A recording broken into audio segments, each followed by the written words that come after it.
What Really Happened with your host, Mike Rivero, because World War III is a really bad idea.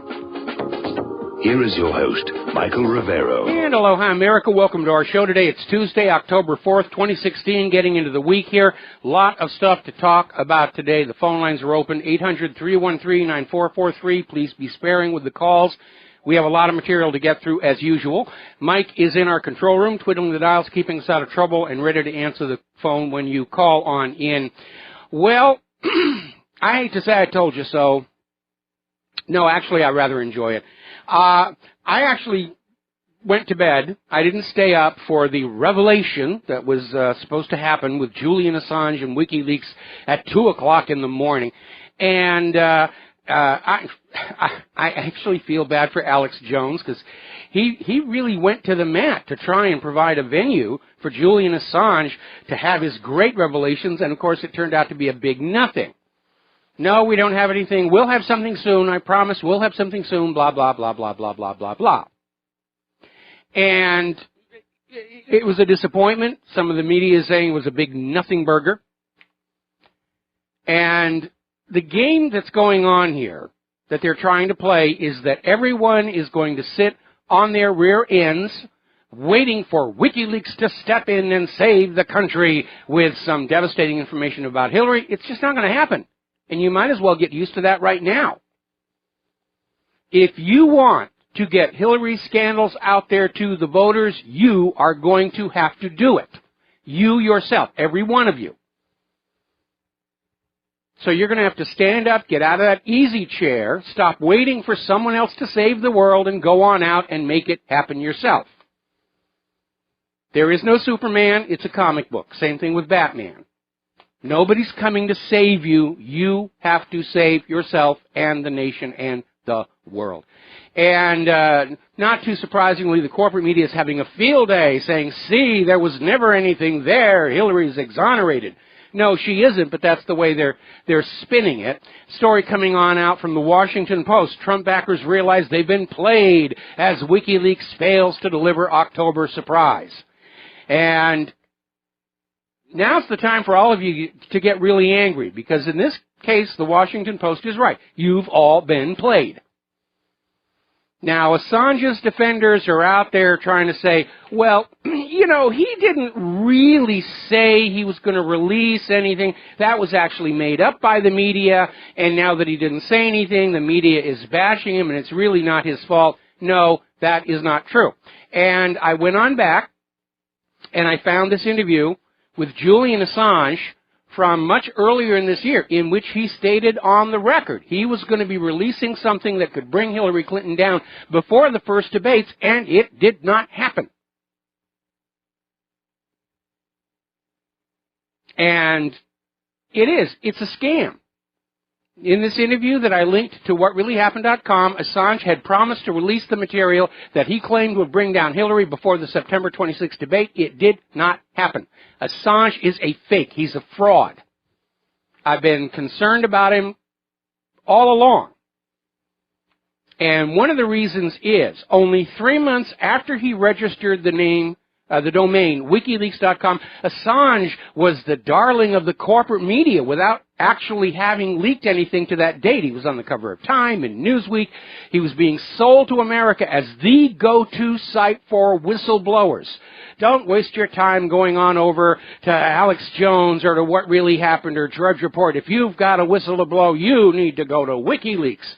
And unfortunately, Bradley/Chelsea Manning fell for that and shared video of U.S. war crimes with WikiLeaks and is now in prison. And Assange did not lift a finger to help, which supports the theory that WikiLeaks is actually a whistleblower trap that was set up to snare the unwary. We know how this government has just been totally on the warpath against whistleblowers all along. And WikiLeaks did reveal just enough of Manning's videos to polish their credentials as a leak site, but it wasn't enough to actually alter the conduct of the wars. It was a great deal of smoke and fire signifying in the end nothing. Now, I remember there was one time when WikiLeaks claimed to have information about a major problem at Bank of America, some kind of a fraud or something. And WikiLeaks announced they were going to release it. And that's another reason why I've always been concerned. They're always announcing ahead of time, we're going to release blah, blah, blah, blah. And then a short while later, Assange claimed he could not release the information on Bank of America because the hard drive it was stored on crashed and there was no backup. Shades of Lois Lerner. And this led a lot of people to wonder if WikiLeaks was, behind the facade, actually an extortion operation. They would leak a little bit of damaging information, promise that more damaging information was about to come, and wait for a phone call to try and call it off. And this is not too outrageous an idea when you remember that before he started WikiLeaks, Julian Assange had a criminal record as a hacker. In fact, he was Australia's worst hacker. He even got into the Milnet. So this year, all during the campaign, WikiLeaks has been teasing us with promises of campaign-destroying information about Hillary Clinton. And while the DNC emails that we think Seth Rich leaked to WikiLeaks did create some headlines and headaches, none were the game changers we have been promised. And last night was just more of the same. I do not expect anything important from WikiLeaks about Hillary Clinton, and we are all wasting our time falling for Assange's publicity-seeking announcements. Let's just write him off at this point and move forward. If we want Hillary to be stopped, we have to do it. We can't just sit and wait for Assange to do it for us, because he's not going to do that. Let's take a moment here to do a shout-out to our on-air affiliates who are just now rejoining our network. We are, as is our usual habit in hour number one, talking about politics. Now, as you know, there's a schism that has opened up between Bernie Sanders and Hillary Clinton following Hillary Clinton's portrayal of Bernie Sanders supporters as losers who live in their parents' basement, and further damaging Sanders' credibility. He's now bought his third property. He just spent $600,000 buying a summer retreat home on a lake. This is his third piece of property. He's got his primary residence, then he's got a small property on Capitol Hill in Washington, D.C., and now he has come up somehow with the money to buy this third piece of property, all the while preaching to his supporters about equalizing income and taking care of the little people. And I think this is going to alienate Bernie Sanders' supporters, and any claims that Sanders was going to help Hillary Clinton by getting his supporters to back Hillary Clinton, that's evaporating. Half of them were already saying they were going to abandon the Democrats and vote for Trump, and this is basically going to be writing off the rest of Bernie Sanders' supporters. They will not be interested in anything Sanders or Hillary Clinton has to say. Now, Bernie Sanders did make a comment on the Clintons getting $1 million from Deutsche Bank, which has been in the headlines recently, for a $14 billion fine they were hit with for their role in the 2008 mortgage-backed security fraud. And the Clintons did receive $1 million from Deutsche Bank. Sanders is saying she should give it back. It'll be a cold day in the dark regions before that happens. And the Clinton campaign is desperate to find anything they can use against Donald Trump, and they're making a big deal over the fact that Donald Trump rented New York office space to Bank Melli, which is an Iranian bank. And they were making a big deal about it. How could he be renting office space to an Iranian bank when he is out there opposed to the Iranian nuclear deal and blah, blah, blah, blah, blah, blah. Well, when Trump bought the building, the bank was already a tenant. He couldn't just kick him out. And in any event, the tenancy of this Iranian bank in this office was from 1998 to 2003. They left at that point. There is no overlap between the Iranian bank being in the building and the P5+1 deal. They're grasping at straws over at the Clinton campaign. Now, there's a very important article that you should look at. It's linked to WhatReallyHappened.com. It's the list of 27 countries destroyed by Hillary Clinton while she was Secretary of State, and you need to go down that list of all these once prosperous, peaceful, progressive societies that have been turned into third world junk by Hillary Clinton as Secretary of State. Now, just imagine that if she were to steal the White House, do you think she's going to change her foreign policy? No, she's going to go on wrecking other countries. because they can't make the United States the best nation on earth anymore. We don't have the manufacturing, we don't have the economy. So their strategy is they're going to bomb the rest of the planet into rubble and then stand up and say, America's the greatest nation on earth because we've destroyed all the others. All right, we're going to start taking phone calls. We've got a bunch of calls here. Clint in Las Vegas, aloha. Welcome to the show. What's on your mind? Yeah, actually, we have enough on Hillary as it is. We don't need him no more. One thing I was thinking about Donald Trump needs to say during the debate is, then there's something else I want to touch on after this. He needs to say, I want to assure the American people, if I find out I got a Secretary of State that's shaking down world leaders through a fake foundation, she's going to get fired, or he's going to get fired. And I don't care what the head of the FBI says. That's a good idea. That's a very good idea. Yeah. You know, one thing, Alex Jones touched on it earlier. I agree with him because he's been invited down to Haiti to, beat up on Hillary over them stealing all that money.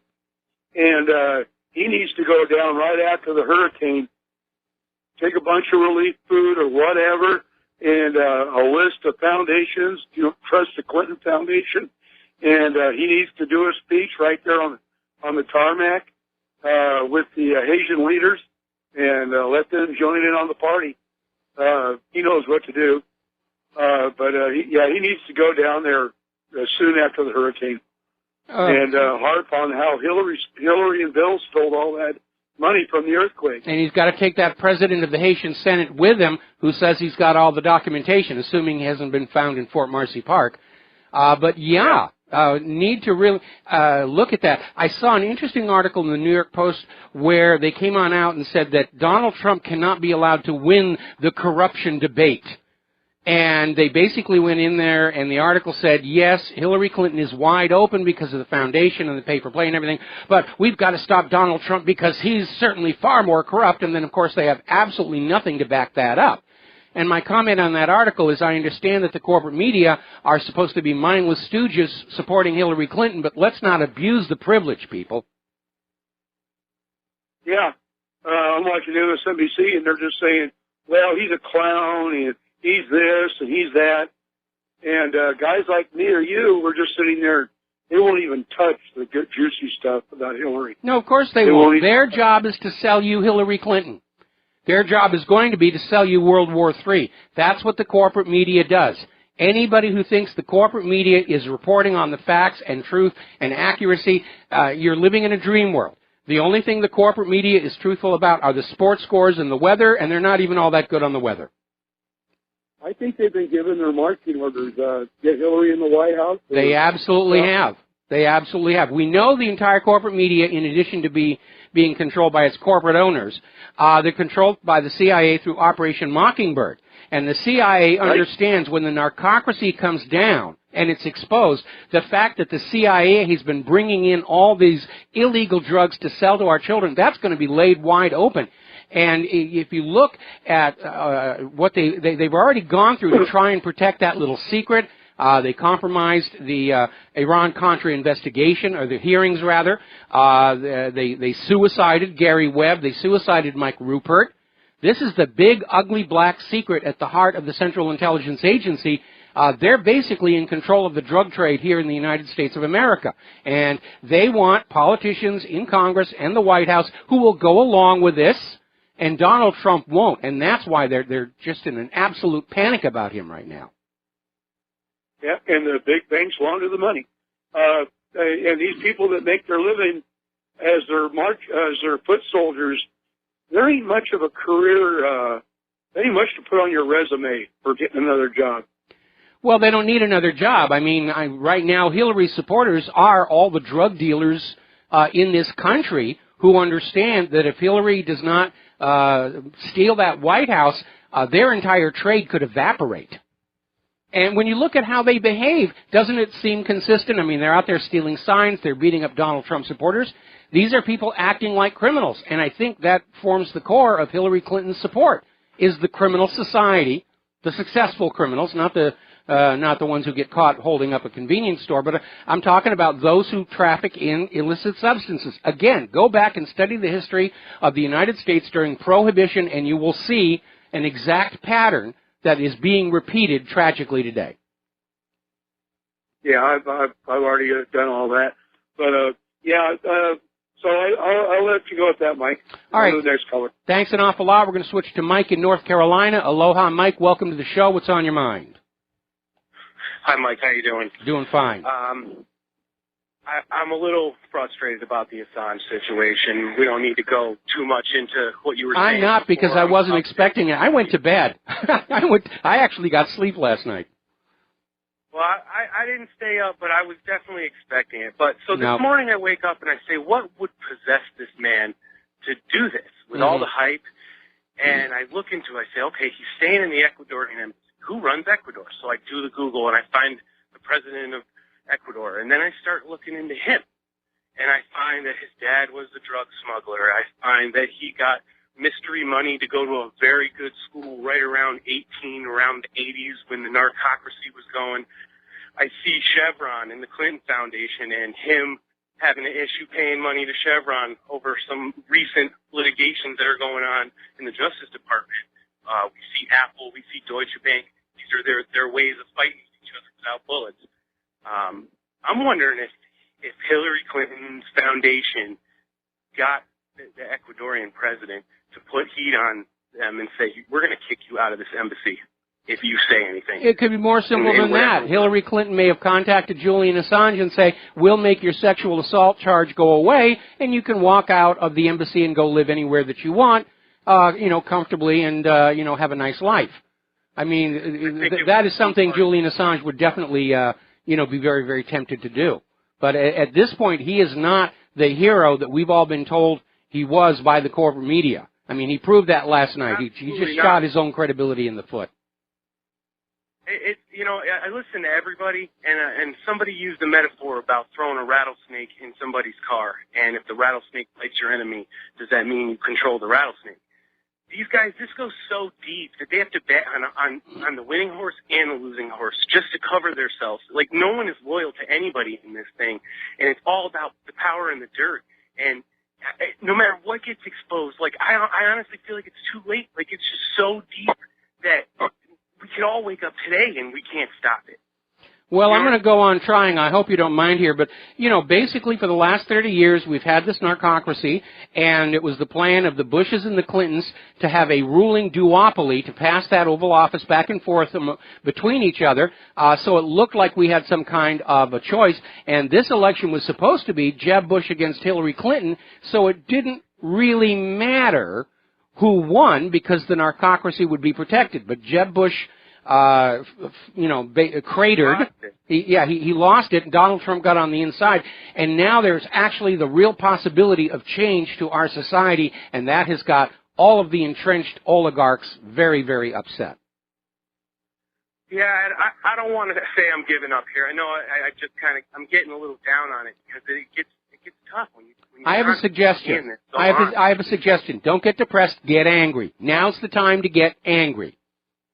Well, that's why I called you today, because I am angry, and I just fear that Trump, I think business-wise, he's got it going on. We need a businessman right now just to make some money. He may not have the politics, and I fear that he needs smart people to make the right decisions, and it's hard to vet everybody. And as well as anybody that they got people on every level that they're trying to just stick in there, and he'll get rid of them if they're bad people, but you don't know until you know, and sometimes that's too late. You know what I mean? Well, I'll tell you, if he gets Trey Gowdy in as Attorney General, you're going to see a lot of people leaving the country. All these people who said if Donald Trump wins, I'm going to leave the country, maybe it's because they know they'd be open for prosecution for various things.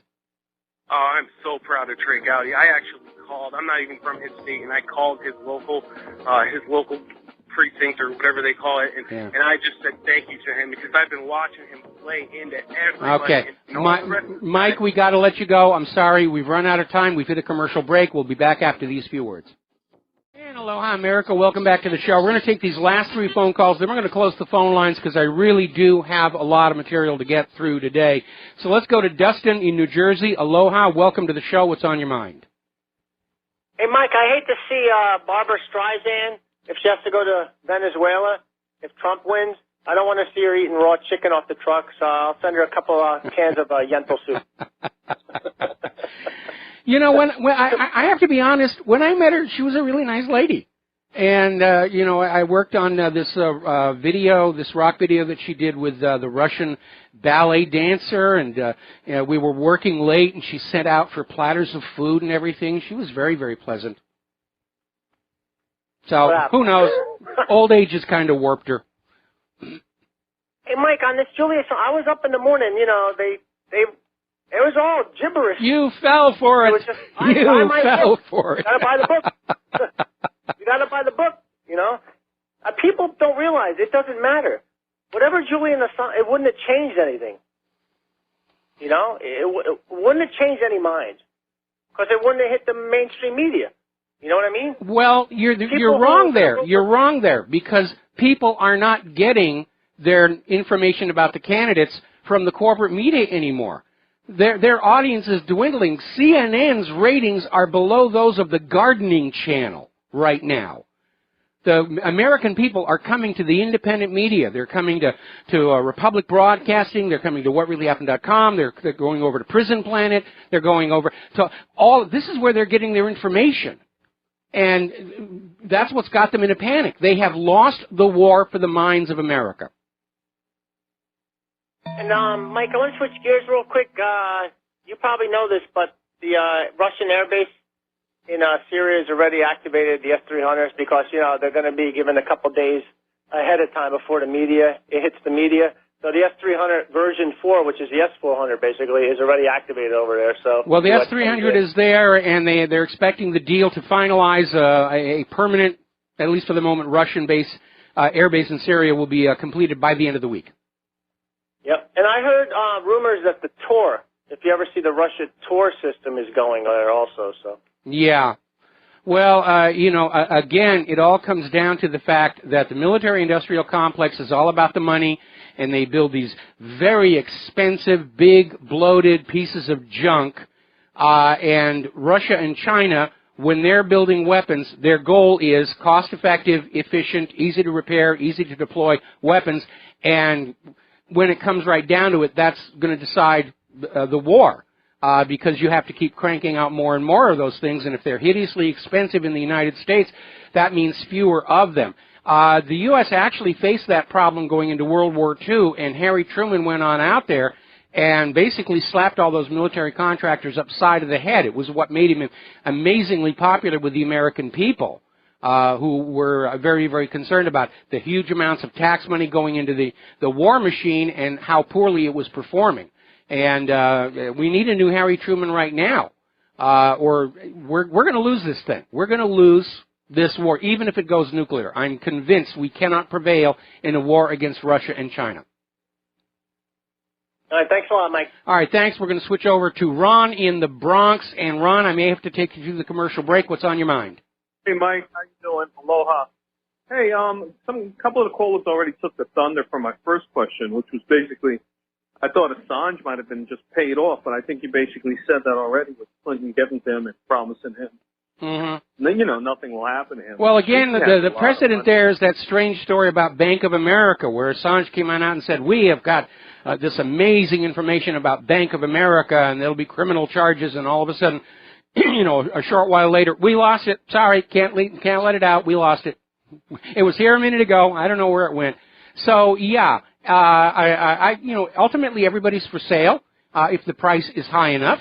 You know, Assange's price was met apparently on a couple of occasions, and certainly now. And right now he's being used to convince you to sit and wait and do absolutely nothing and wait for Julian Assange to deliver the death blow to the Hillary Clinton campaign. And you're a fool if you go along with that. Forget Julian Assange. If you want Hillary Clinton stopped and you want Donald Trump in that White House, you better get off your rear end and start making it happen yourself. Okay, we got Ron, stay on the line. Going to come right back to you after these commercials. And aloha, America. Welcome back to the show. Ron from the Bronx, are you still there? Yeah, I'm still here. Yeah, my last thing was about Colin Kaepernick. I mean, honestly, I have no problem with him for not standing. You know, it's his choice. Who cares? You know, I have no problem standing for the anthem. You know, and I see things pretty much, you know, a lot of things we agree on, me and you. But, I don't find a problem standing for the anthem. But whenever people try to talk about it with me, I tell them, hey, I think it's unpatriotic to not say anything about us giving $38 billion to Israel while vets are dying and are homeless. And, you know, they don't know what to say to that. Yeah, that's a good point. That shows your loyalties to another country. Kaepernick still has a loyalty to this country. You don't. Well, let me give you my particular position on it. I still respect the American flag, and I will stand for the anthem because of what this country is supposed to be. But I also respect a decision made by anybody who wants to sit for the anthem or even burn the American flag in a protest for what our government is doing today. And so there's kind of a line there between what this nation is supposed to be, and that is worthy of respect and protection by we the American people. And the other side of that line is what our government has done after hijacking our nation, and they're using it to ill purpose. And I think people are fully justified in saying, I am not going to show any signs of respect based on what this government is doing. All the war crimes it's committing, and we keep finding out more and more and worse things. We're still nowhere near the bottom of all that's been going on. Thanks, Mike. All right, thanks. We're going to switch to Daniel in Oklahoma, and after Daniel, we're going to close the phone lines because I got a bunch of stuff to get through. Daniel, hey, Mike. Hi, Daniel. What's on your mind? Hey, thanks for taking my call, Mike. If anyone remembers, recently there was a movie that came out, The Fifth Estate, with Julian Assange. It goes in a little bit of the history and kind of, the type of person he is, and he was partnered with Daniel Berg from Der Spiegel, and I don't know how accurate it is, but apparently one of the reasons why Julian Assange has his hair white, he was born into a cult upbringing. Apparently, that's what I gathered from the movie. Well, part of this idea of setting up Assange as a whistleblower trap is they're going to have to create a legend and a reputation for him. And that's why, he got all the media coverage when he started WikiLeaks. They do TV shows about him so that everybody has this image that's been crafted for him. But as of last night, we all know that image is about as real as Saddam Hussein's nuclear weapons. Okay? Well, I just wanted to bring that movie. Movie up to everyone's attention, so if anyone gets a chance to see it, it's... I wouldn't waste my time. Not bad. I wouldn't waste my time. I would not waste my time with anything to do with Julian Assange or WikiLeaks from this point on. As far as I'm concerned, he's being used to distract us away from the work that we should be doing as American citizens, as American voters, to get this country back under the control of the people, to get us back to democracy. And I think the whole game plan of Julian Assange and WikiLeaks this entire year has been to convince us that we can just sit in our homes and wait for Julian Assange to come to our rescue. But it's another illusion. Next thing they'll put him in a mask and a hat and say he's the lone Assange with his Indian sidekick. Whatever. All right. No honor among thieves, right, Mike? Absolutely none whatsoever. Thanks an awful lot for the phone call, Daniel. We're going to let you go. And we're going to get back to some actual news here. Now, story coming out of Investment Watch blog. Hillary is politically dead. Black Americans, Latinos, and all the basement dwellers are swinging over to Donald Trump, along with all the deplorables. And that's a very, very telling indicator there. Now, over at MSNBC, they've had a little bit of an embarrassment. Stephanie Ruhle asked a crowd of millennial women preparing for the vice presidential debate if they felt connected to Hillary Clinton, and all the women uniformly shouted out no. They don't. So Hillary is losing in the vagina vote as well. Story coming out of, this one's got a busted link here. Right now, Donald Trump is leading Hillary Clinton by a bigger margin than Obama had over Romney at this point in the election season. And a new poll has found that Trump has now widened his lead in Ohio, even as the corporate media goes on out and says, oh, there's no question Hillary won the first debate. Hillary is great. She's going to be wonderful here. And you can almost see them freaking out on this thing because there are some real-world indicators that they can't rig. They can rig the corporate media polls by simply choosing who they talk to. They're oversampling Democrats, they're oversampling women and minorities trying to get the results they want. And they're completely out of proportion with the actual population in terms of gender, political affiliation, and so forth. Now, where they can't rig it is the rally attendance that's been going on. And that really tells you what's going on behind the scenes here. Now, let's see. In August of this year, Donald Trump had 32 rallies attended by 198,280 people. Hillary Clinton had only 11 rallies attended by 9,800 people. In September, Donald Trump had 27 rallies, 144,000 attendees. Hillary Clinton had 11 rallies attended by just 4,000 people. And that's it. Trump has had nearly 1/3 more people at his rallies and 25 times the attendance for every one person showing up at a Hillary Clinton rally, and some of those people we know are paid. There are 25 who are showing up at Donald Trump's rallies. On one recent event this last week, Tuesday, last week, Trump had to turn away 12,000 people at one event. That's the same amount of people that Hillary had at all of her rallies since the 1st of August. Now, the social media data is another area where they can't really exercise control and fraud, although there's a lot of filtering and censorship that is definitely going on right now. But let's see, this election season, Donald Trump had 10 million Facebook likes. Hillary Clinton had 6 million, but we know a lot of those were fakes, bought and paid for. Donald Trump has 11 million Twitter followers. Hillary Clinton has 9 million. And again, it came on out. These are all bought and paid for fakes. Now, if you live here on the island of Oahu, this is a special message for you.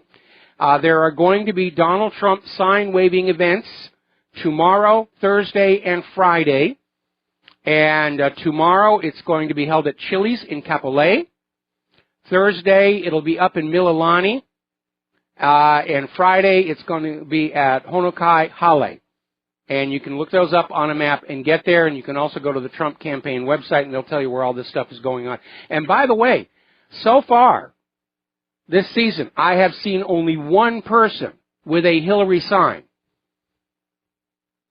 out there. That's what's going on. Now, obvious area of concern, this is coming out of Zero Hedge. And that is, if Donald Trump wins, and certainly in an honest election he would have a landslide victory, are they going to try and claim the election's a fraud? Because they're still out there saying Russia's trying to break in, Russia's trying to tamper with our elections to help Donald Trump. Evil Russians, evil Donald Trump there. And it's like they're trying to set the stage. If Trump has a landslide victory that the election stealers cannot overcome, would Obama actually get up and say, we're going to nullify the results here and hold new elections, I don't know, maybe 5, 10 years down the road or something ridiculous like that? So who's doing the election rigging? And we know it's out there. There are lawsuits all from the primaries, how Hillary Clinton stole the nomination away from Bernie Sanders. And so we're seeing all these stories start to show up from Fox 59. Police raid Indiana voter registration project. Reports of fraud expand to multiple counties. And this is basically where the election officials discovered that the voter registrations had been altered in ways that would prevent the people from actually voting. And this was not being done by Russia. This was being done by the Indiana Voter Registration Project, 2425 North Meridian Street, Suite A in downtown Indianapolis. And they're saying they're finding huge numbers of registrations that have been fraudulently altered so that people are going to show up at the voting booths and be told they can't vote because their information doesn't appear correctly. Now, we saw that happen a lot during the primaries, especially out in California. Bernie Sanders people were showing on up, and they were told they weren't in the registration. Their registrations weren't there. They couldn't vote.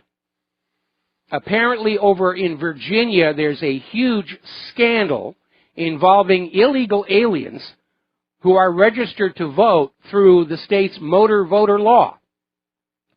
And so far, they've discovered over 1,000 illegal immigrant non-citizens registered to vote in 8 Virginia counties, and they're not including the 2 largest counties of Arlington and Fairfax counties, who are refusing to provide any information. And it gets even worse than that, because a lot of these illegal immigrants, and by the way, the only reason they were caught is when they went in, they said, yeah, no, I'm not a citizen. How did you get registered to vote? Well, I'm just here. Here's the problem. These illegal immigrants who are not supposed to be allowed to vote have already voted in the early elections. They've already cast ballots, and there's no way to get them back.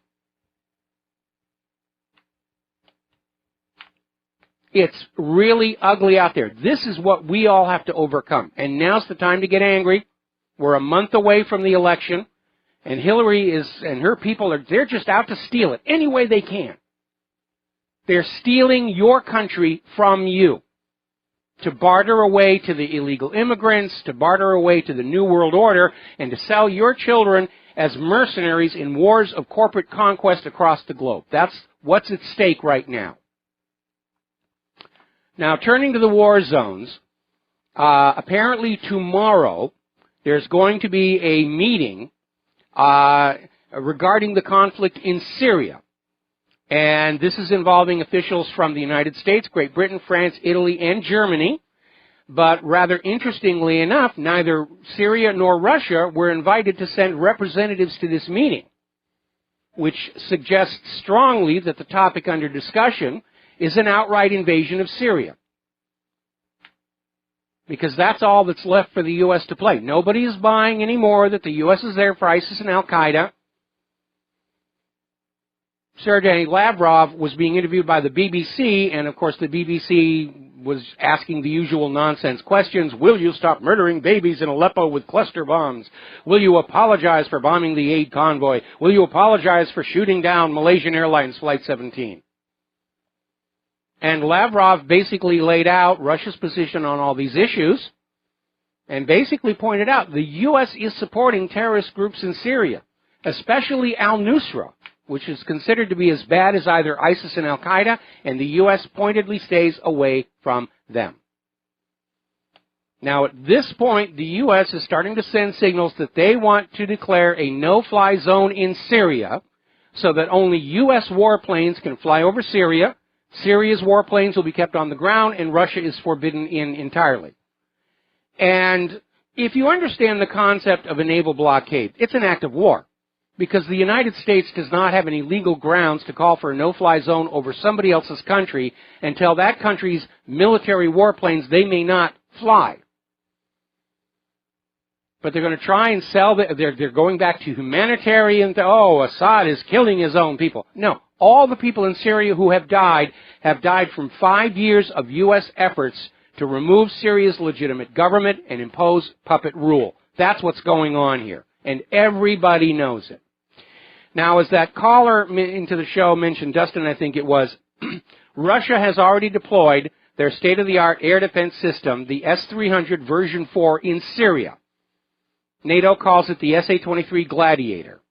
Now, Fox News reported 3 sources in the U.S. administration confirming these missiles are there. These missiles can actually knock down U.S. cruise missiles, which are very, very difficult targets. Russia understands the U.S. is just going to haul off and go after Assad. And as I replied to that phone call, Russian lawmakers expect to ratify an agreement for the deployment of an entire Russian air group at a Syrian air base by the end of the week. It's ramping up for real. Meanwhile, the Russian embassy in Damascus was shelled from terrorist-controlled areas of Syria. I wonder who would do a thing like that, trying to send a message. Meanwhile, we've had another one of these ISIS videos come on out, showing mass execution video of militants beheading Syrian rebels. And just to make it even more effective, they have the ISIS fighters doing the Nazi salute. See how evil ISIS is. They're doing the Nazi salute. I'm surprised they didn't have ISIS dropping the kitten into a blender. Now remember, it has come on out that these videos are all manufactured fakes. This group, the White Helmets, and they're a fraud. They're a propaganda arm, and they're not fighting for peace. They're trying to foment a war, which is why they've been nominated for the Nobel Peace Prize. And it has come on out. The U.S. government has paid $660 million for this propaganda to throw at you on the corporate media to convince you those poor, suffering people of Syria can only be saved with a U.S. invasion and conquest of Damascus. And we have heard this time and time again. We heard it in Afghanistan. We heard it in Iraq. We've heard it in Libya. We've heard it in Yemen. How many more times do you have to be lied to until you understand this government rules you with lies, fraud, and deception? And by the way, that $660 million didn't come out of their pocket, came out of yours. They're spending your tax dollars to lie to you. Did you ever consent to that? I certainly didn't. I don't consent to have the government lie to me. Remember what it says in the Declaration of Independence. Governments derive their just powers from the consent of the governed. I don't consent to be lied to. I don't think anybody does.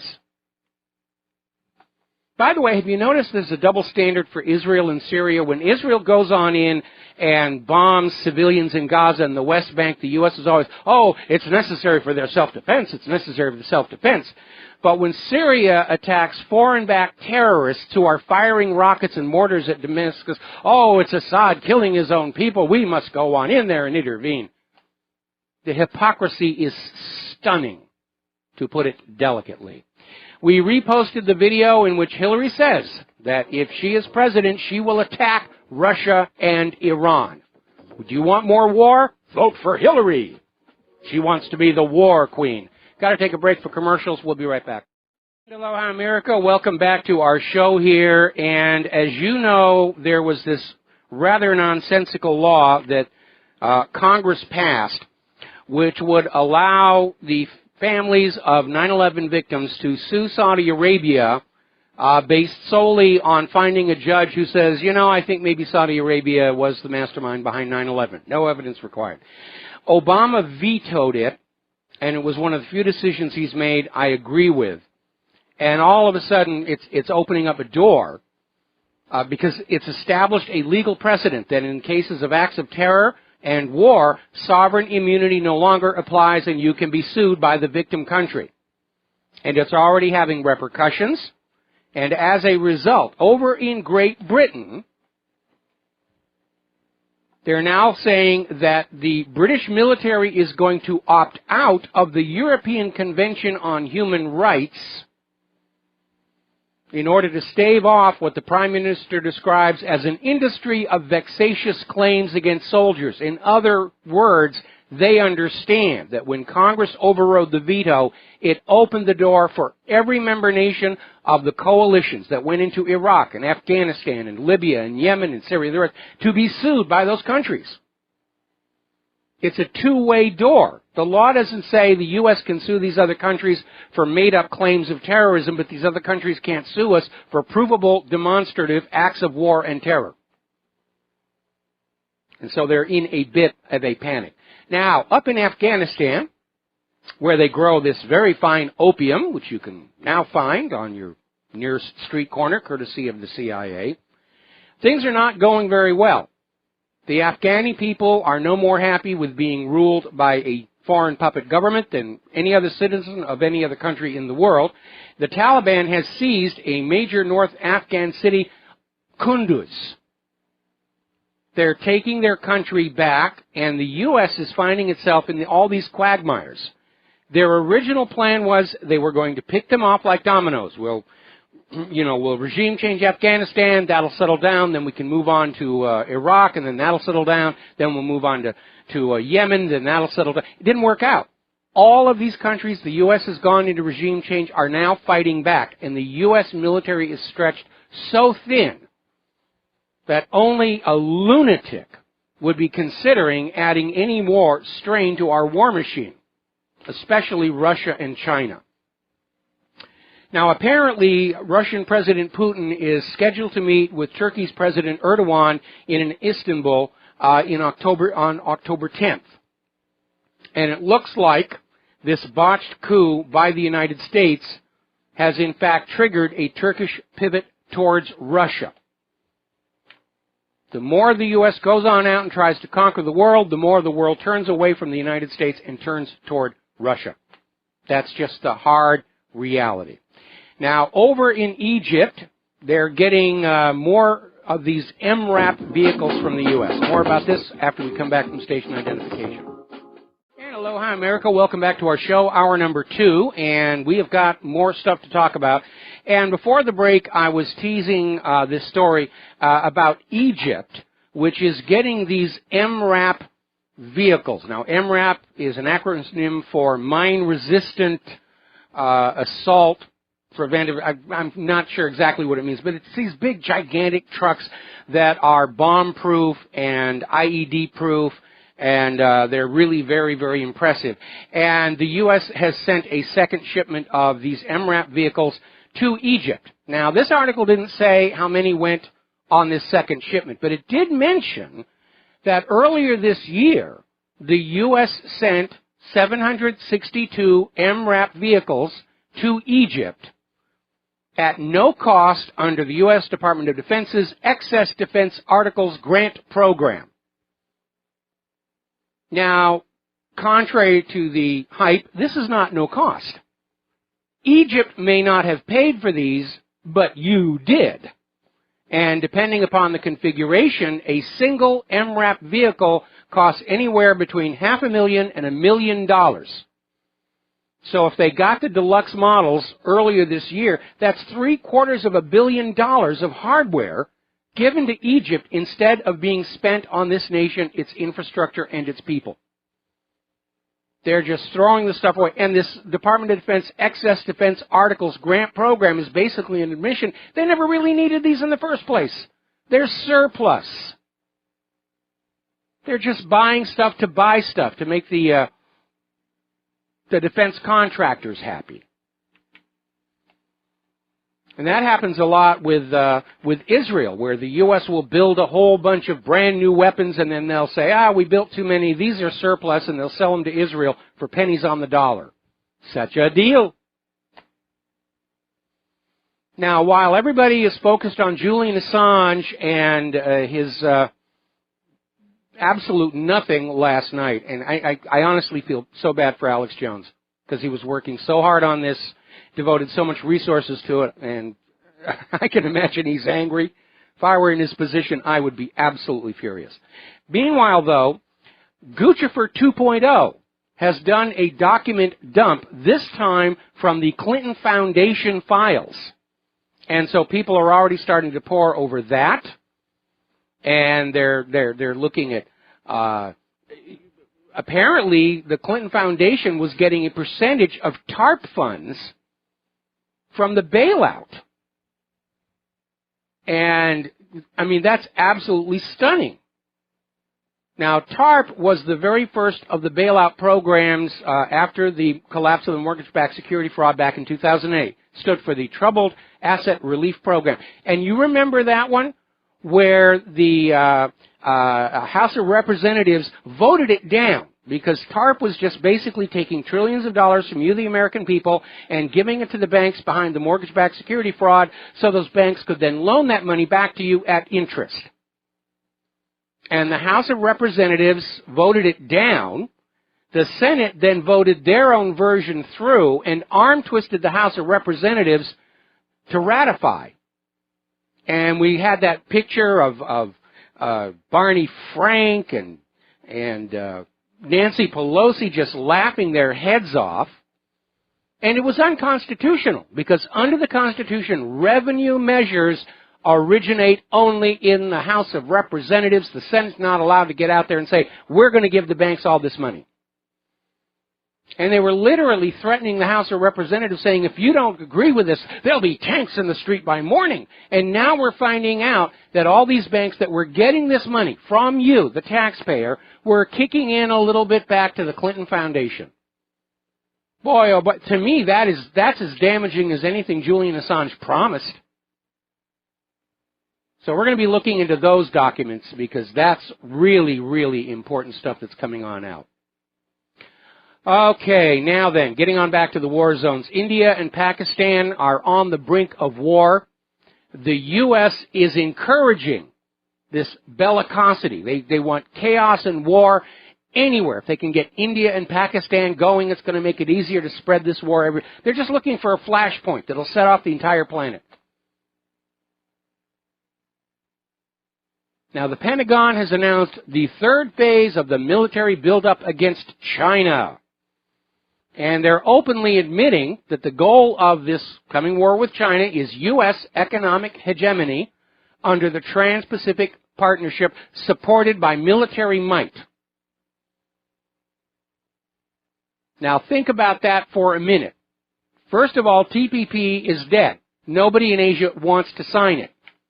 And so we literally have Ashton Carter coming on out and saying, we're going to make war on those countries that refuse to sign this agreement to enslave their people to American multinational corporations.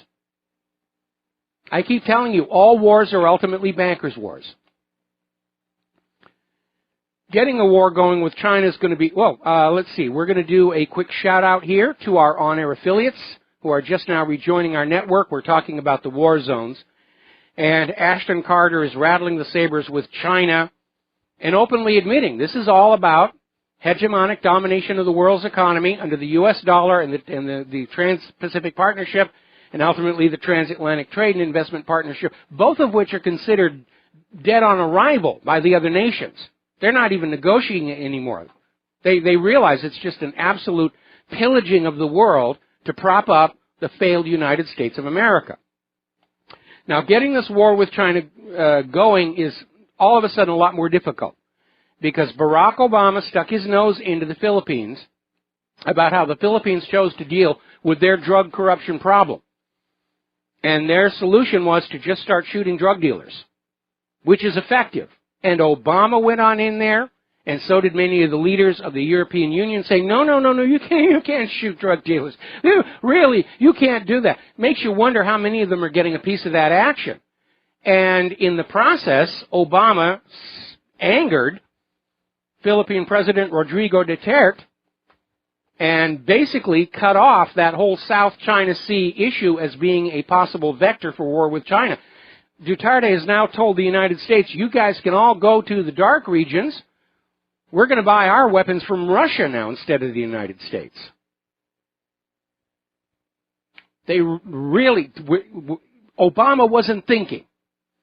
His first instinct, protect the drug trade, protect the drug trade. And it's really cost them. Now, the Israeli Navy is preparing to attack the women's boat, singular, heading to break Gaza's siege. They started with 2 boats. One of them developed problems and had to turn back. We know from prior flotillas that it's entirely possible Israel has sabotaged the boat. But apparently the Israeli Navy is now on station. They're going to interdict this boat full of women and coloring books and crayons and medicines and other humanitarian aid. They're going to take the boat to Ashdod, send the women back to their home countries after they sign a paper saying that they were wrong to question Israel's might. And it's entirely possible that the situation could get out of control, as it did on the Mavi Marmara, and result in some deaths. There is no way Israel can do this where they come off looking like they're in the right. This is a losing proposition for Israel. Now, there's a very interesting article that came out of Nasara News, and normally I don't pay attention to this whole Nasara, it's another hoax to get you to sit and say, it's all going to work out, it's all going to be fine if you just sit and do nothing. But they did have an article about how the American military has become absolutely disgusted by Obama's insistence they become PC and politically correct. And we've had another article on WhatReallyHappened.com about how political correctness has just reached absurd levels, which we already knew with this whole discussion about, well, men who think they're women inside can use the women's room and expose themselves to little girls and everything. It really has become absurd. And it's basically cultural Marxism. It's a way of trying to control what you say to each other, because ultimately that controls how you think. In a lot of ways, it's like the concept of newspeak in George Orwell's 1984. The idea that they were going to create a new language that didn't have words for things the government did not want you to think about. And that's what PC is all about. Oh, you can't say that. You can't think that. Don't even start down that path. And our universities have become hotbeds, if you will, of PC-ness. You have people walking around saying, I can't say this, I can't say that, I can't think this, I can't think that, and I'm only $40,000 in student loan debt to have gone here. Now, as I mentioned before, that ridiculous law to allow the families of 9/11 to sue Saudi Arabia for damages without needing to prove that Saudi Arabia actually did anything on 9/11 has already provoked a backlash. Iraq is suing the United States, citing this law as a pretense, as a precedent. That was the word I was looking for. And so it's already back flashing. And the courts are going to be open. Every nation that the U.S. has invaded on faulty pretexts can now sue. Everybody who was a victim of the CIA's torture centers can now sue. We see this article coming out of Law News about how Congress is all of a sudden realizing that this 9/11 law was a really, really bad idea. And remember what I used to say about politicians?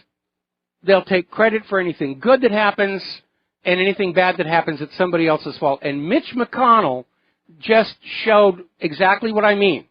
He said that this whole debacle over the law is all the fault of the White House because Obama didn't force them to really think that this might not be a good idea. It's the president's fault that we overrode his veto and opened up the United States to all these lawsuits. Okay, so let's talk a little bit about the economy because the indicators are not good. Deutsche Bank stock is again in decline on new reports. Management is trying to find a way to raise new capital. That's a red warning sign. First of all, I can't imagine anybody investing in Deutsche Bank with that $14 billion fine hanging over their heads and 6 of their former executives under indictment in Italy for fraud with the derivatives. So how are they going to raise capital? We don't know. Merkel has already ruled out a German taxpayer bailout because the German people aren't going to go along with that. It's a huge amount of money to save Deutsche Bank. In fact, a story coming out of Goldcore talking about the 2015 annual report for Deutsche Bank ran 448 pages. And it was big and fluffy like that in order to hide the fact that Deutsche Bank is actually already insolvent.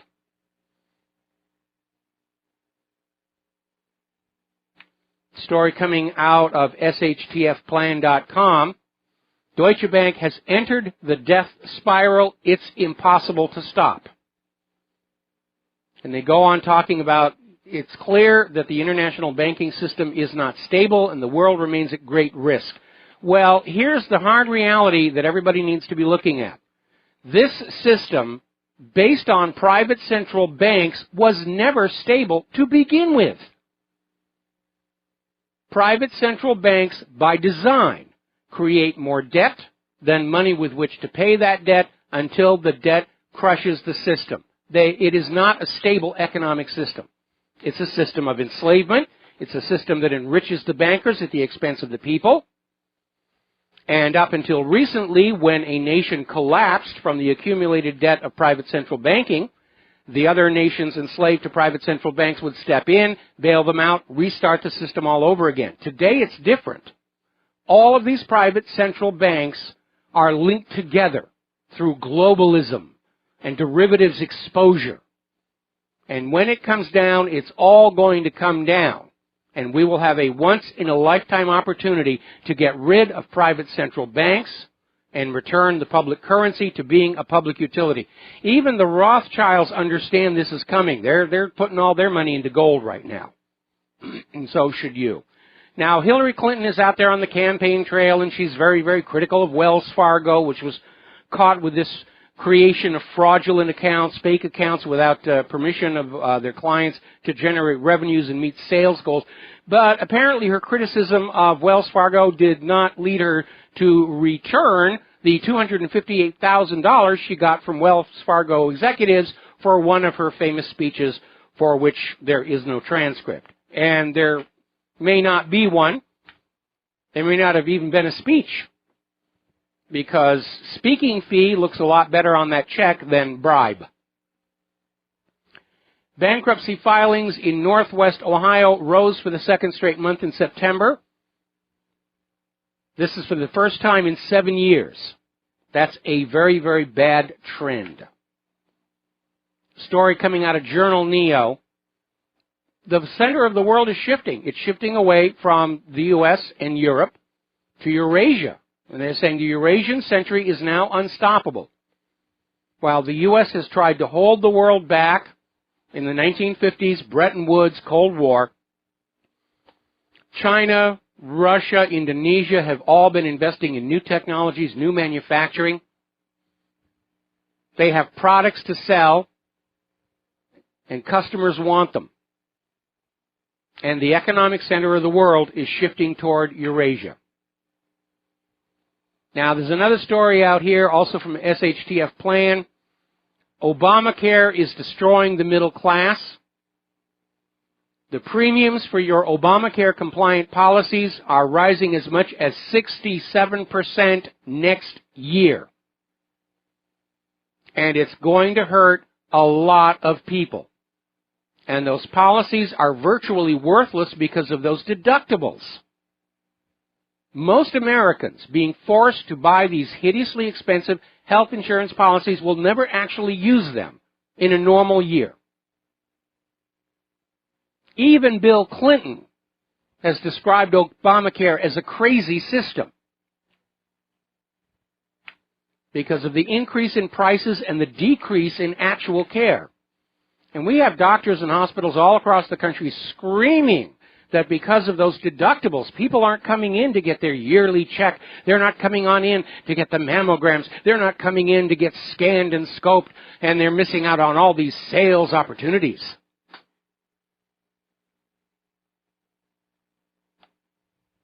This narcocracy has really messed up what was once a really good nation.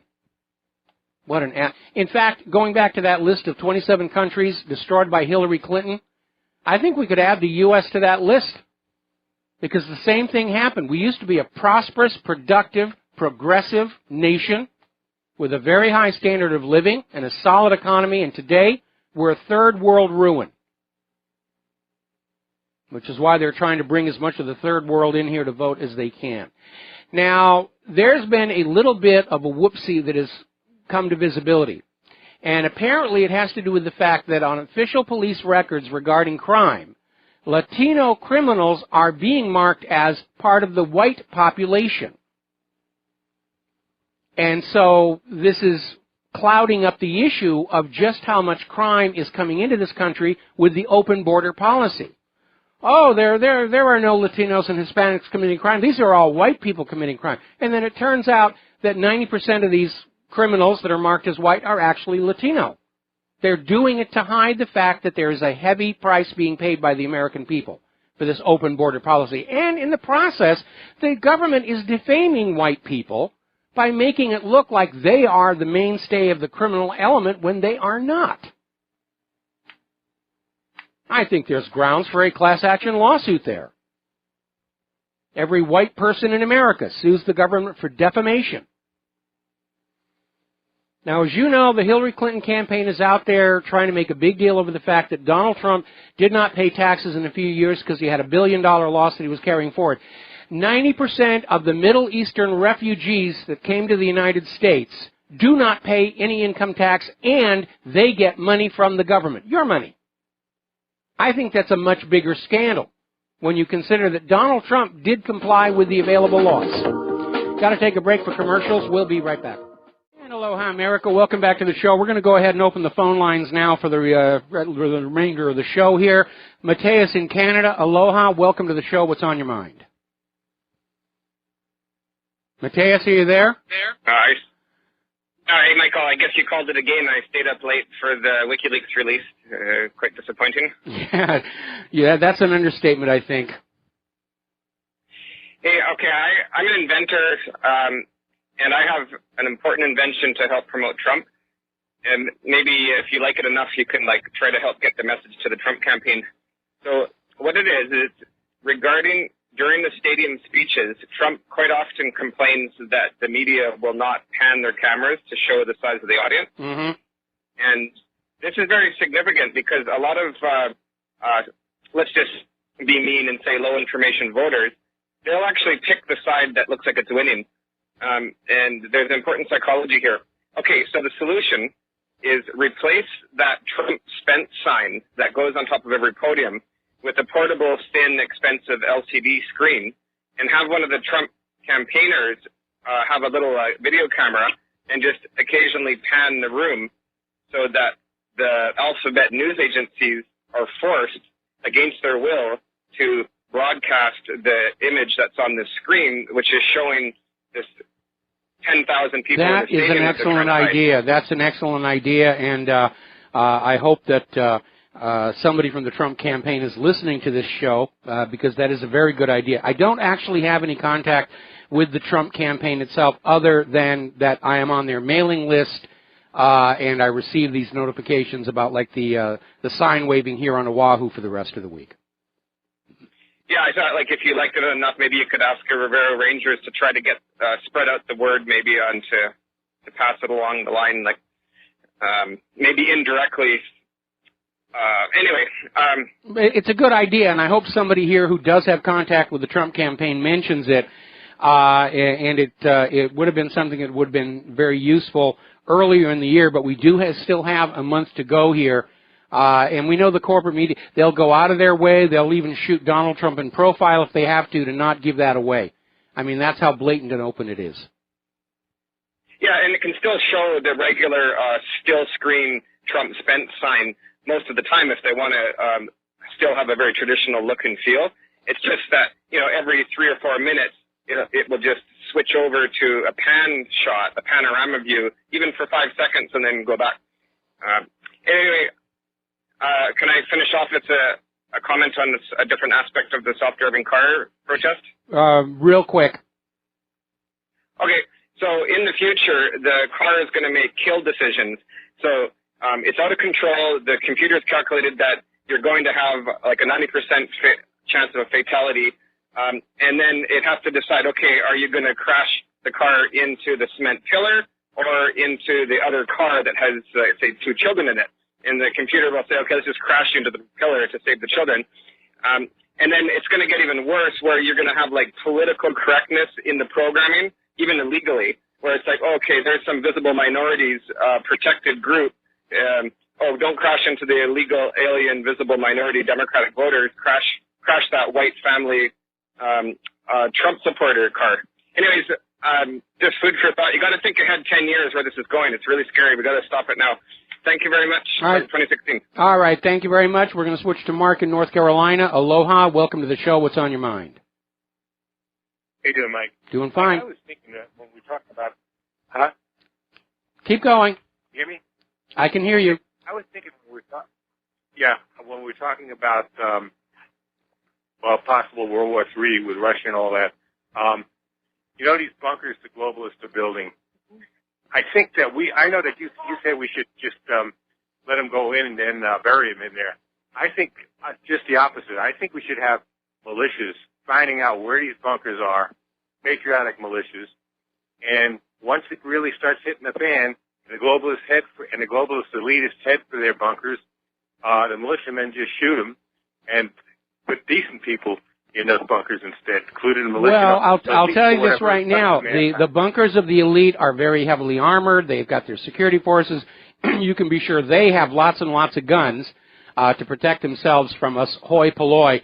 And I think a lot of people are going to die unnecessarily, which is why I think once they go down into the bunkers and everything, that we find where they are and just cement over the hatches. And that will be the end of that. Okay? But the thing is this.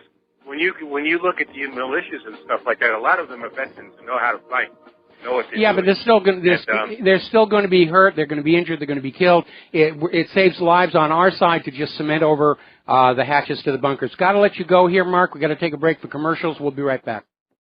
And aloha, America. Welcome back to the show. We just posted a video to WhatReallyHappened.com in which Judge Andrew Napolitano is breaking the story that the FBI was told to exonerate Hillary at all costs to run against Trump. Now, slight correction here. Hillary Clinton has not been exonerated. She was simply not charged, and that's not the same thing. FBI Director Comey did not come on out and say that she was innocent of all the allegations of wrongdoing.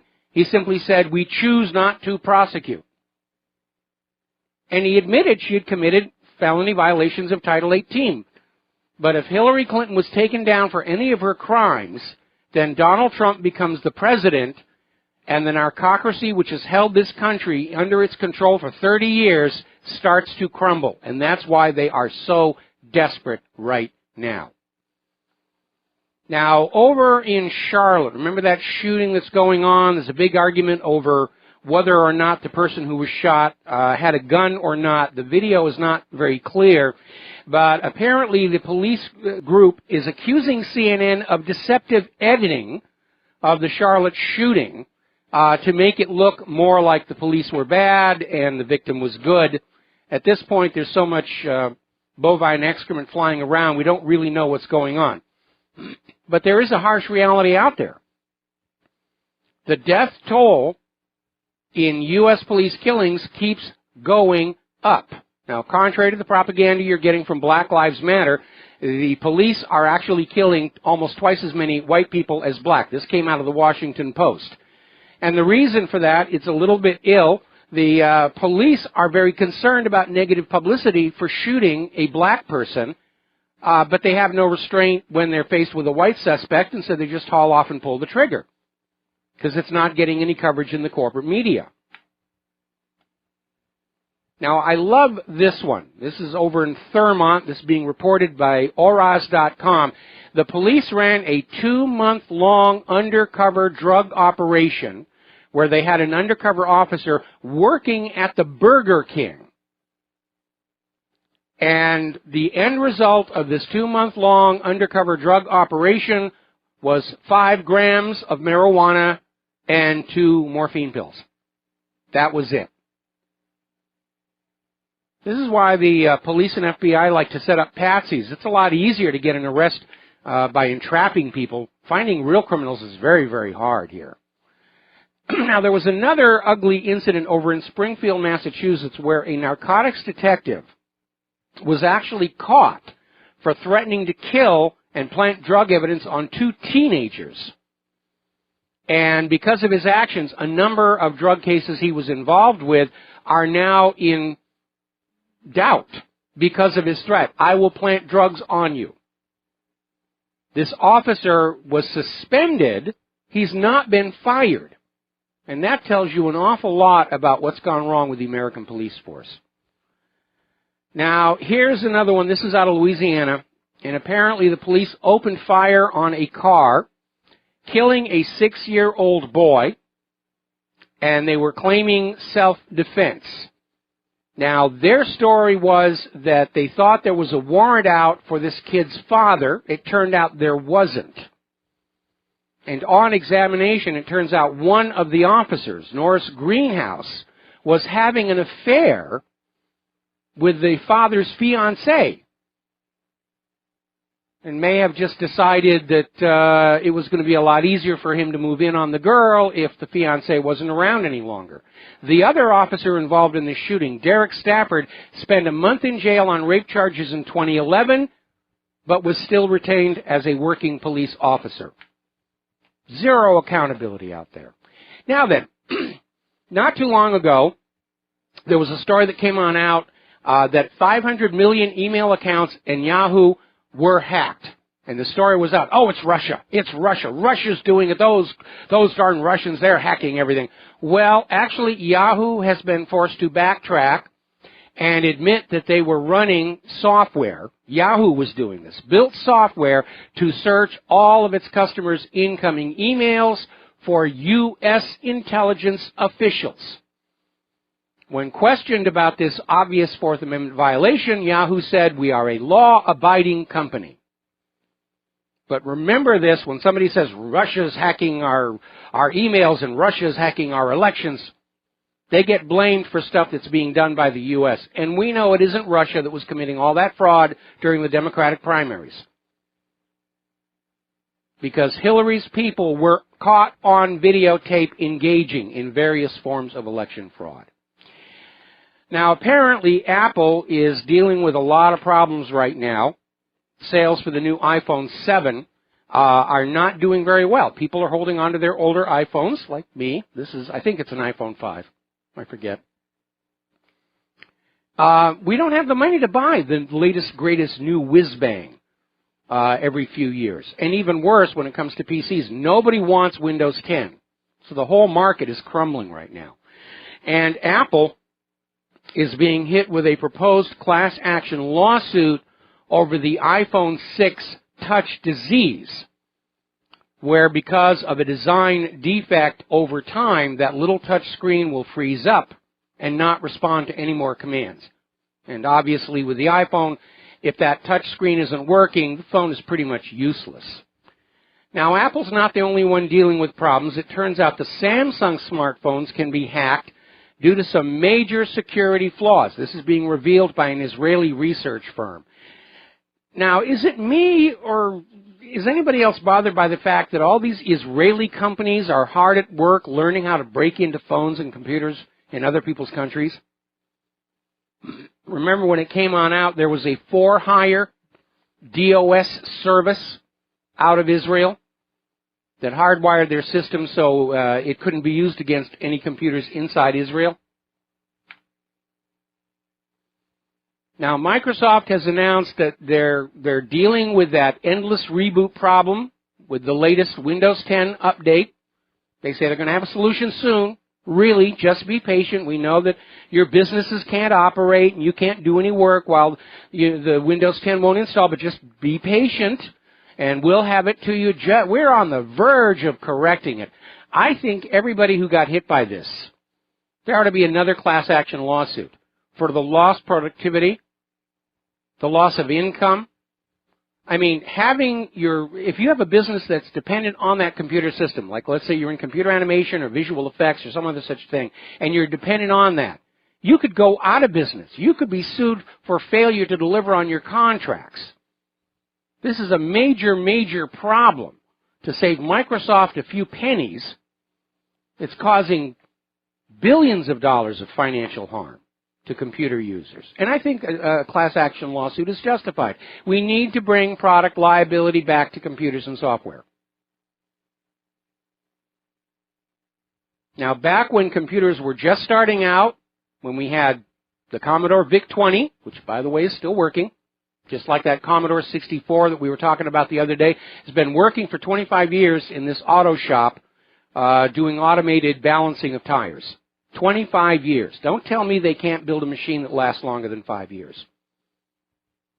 But back when the computers were first starting out, the computer companies like Apple and IBM succeeded in having Congress pass laws to indemnify them from product liability because computers were a young and fragile industry.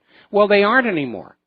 They're a mature industry and they make huge amounts of money, but they enjoy that product liability because they're not responsible when they put faulty hardware and faulty software out there. And I'll tell you why this is so unfair. If you own a business and you buy a van for that business, and because of a design defect, the van crashes and you suffer financial harm, you can sue the maker of the van for damages. But if you buy a computerized system for your company, and because of a design defect, it crashes and you suffer financial harm, you can't do anything about it. And we need to restore product liability. We need to give these companies an incentive to hold off releasing products until they know they're going to work safely. So we don't have Windows updates that won't load. We don't have cell phones that are exploding in our pockets.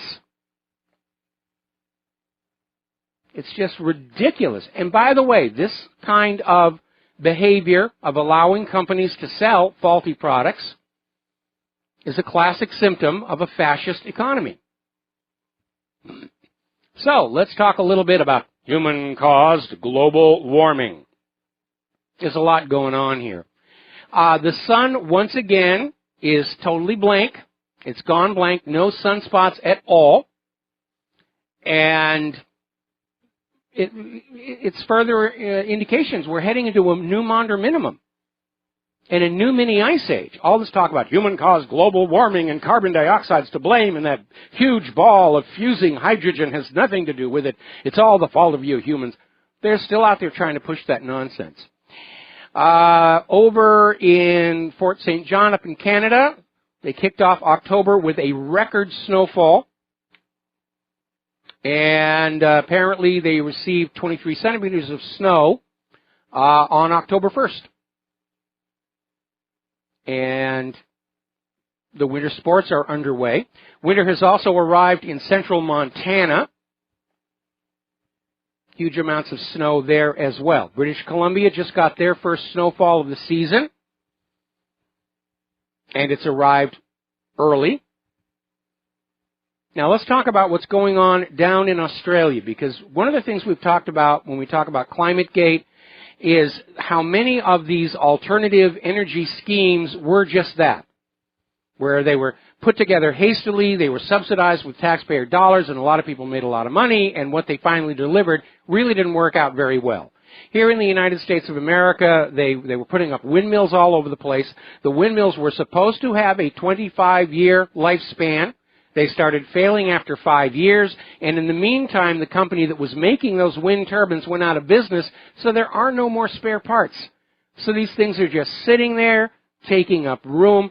Down on the Big Island, there's an early wind power farm that's just corroding away. And apparently these monster blackouts they've been having down in South Australia come from their wind power system. Because apparently they've been having some very dramatic wind down there, and as it turns out, the windmill system, the power distribution system, was never designed to handle extreme fluctuations in supply. And so the system keeps shutting itself off to protect itself from damage. And probably what happened is somebody said, well, we'll just use the existing technology, but that's designed to work with power that's coming from a nuclear power plant or a petroleum-fired power plant where you know the supply is steady. You don't get that with windmills.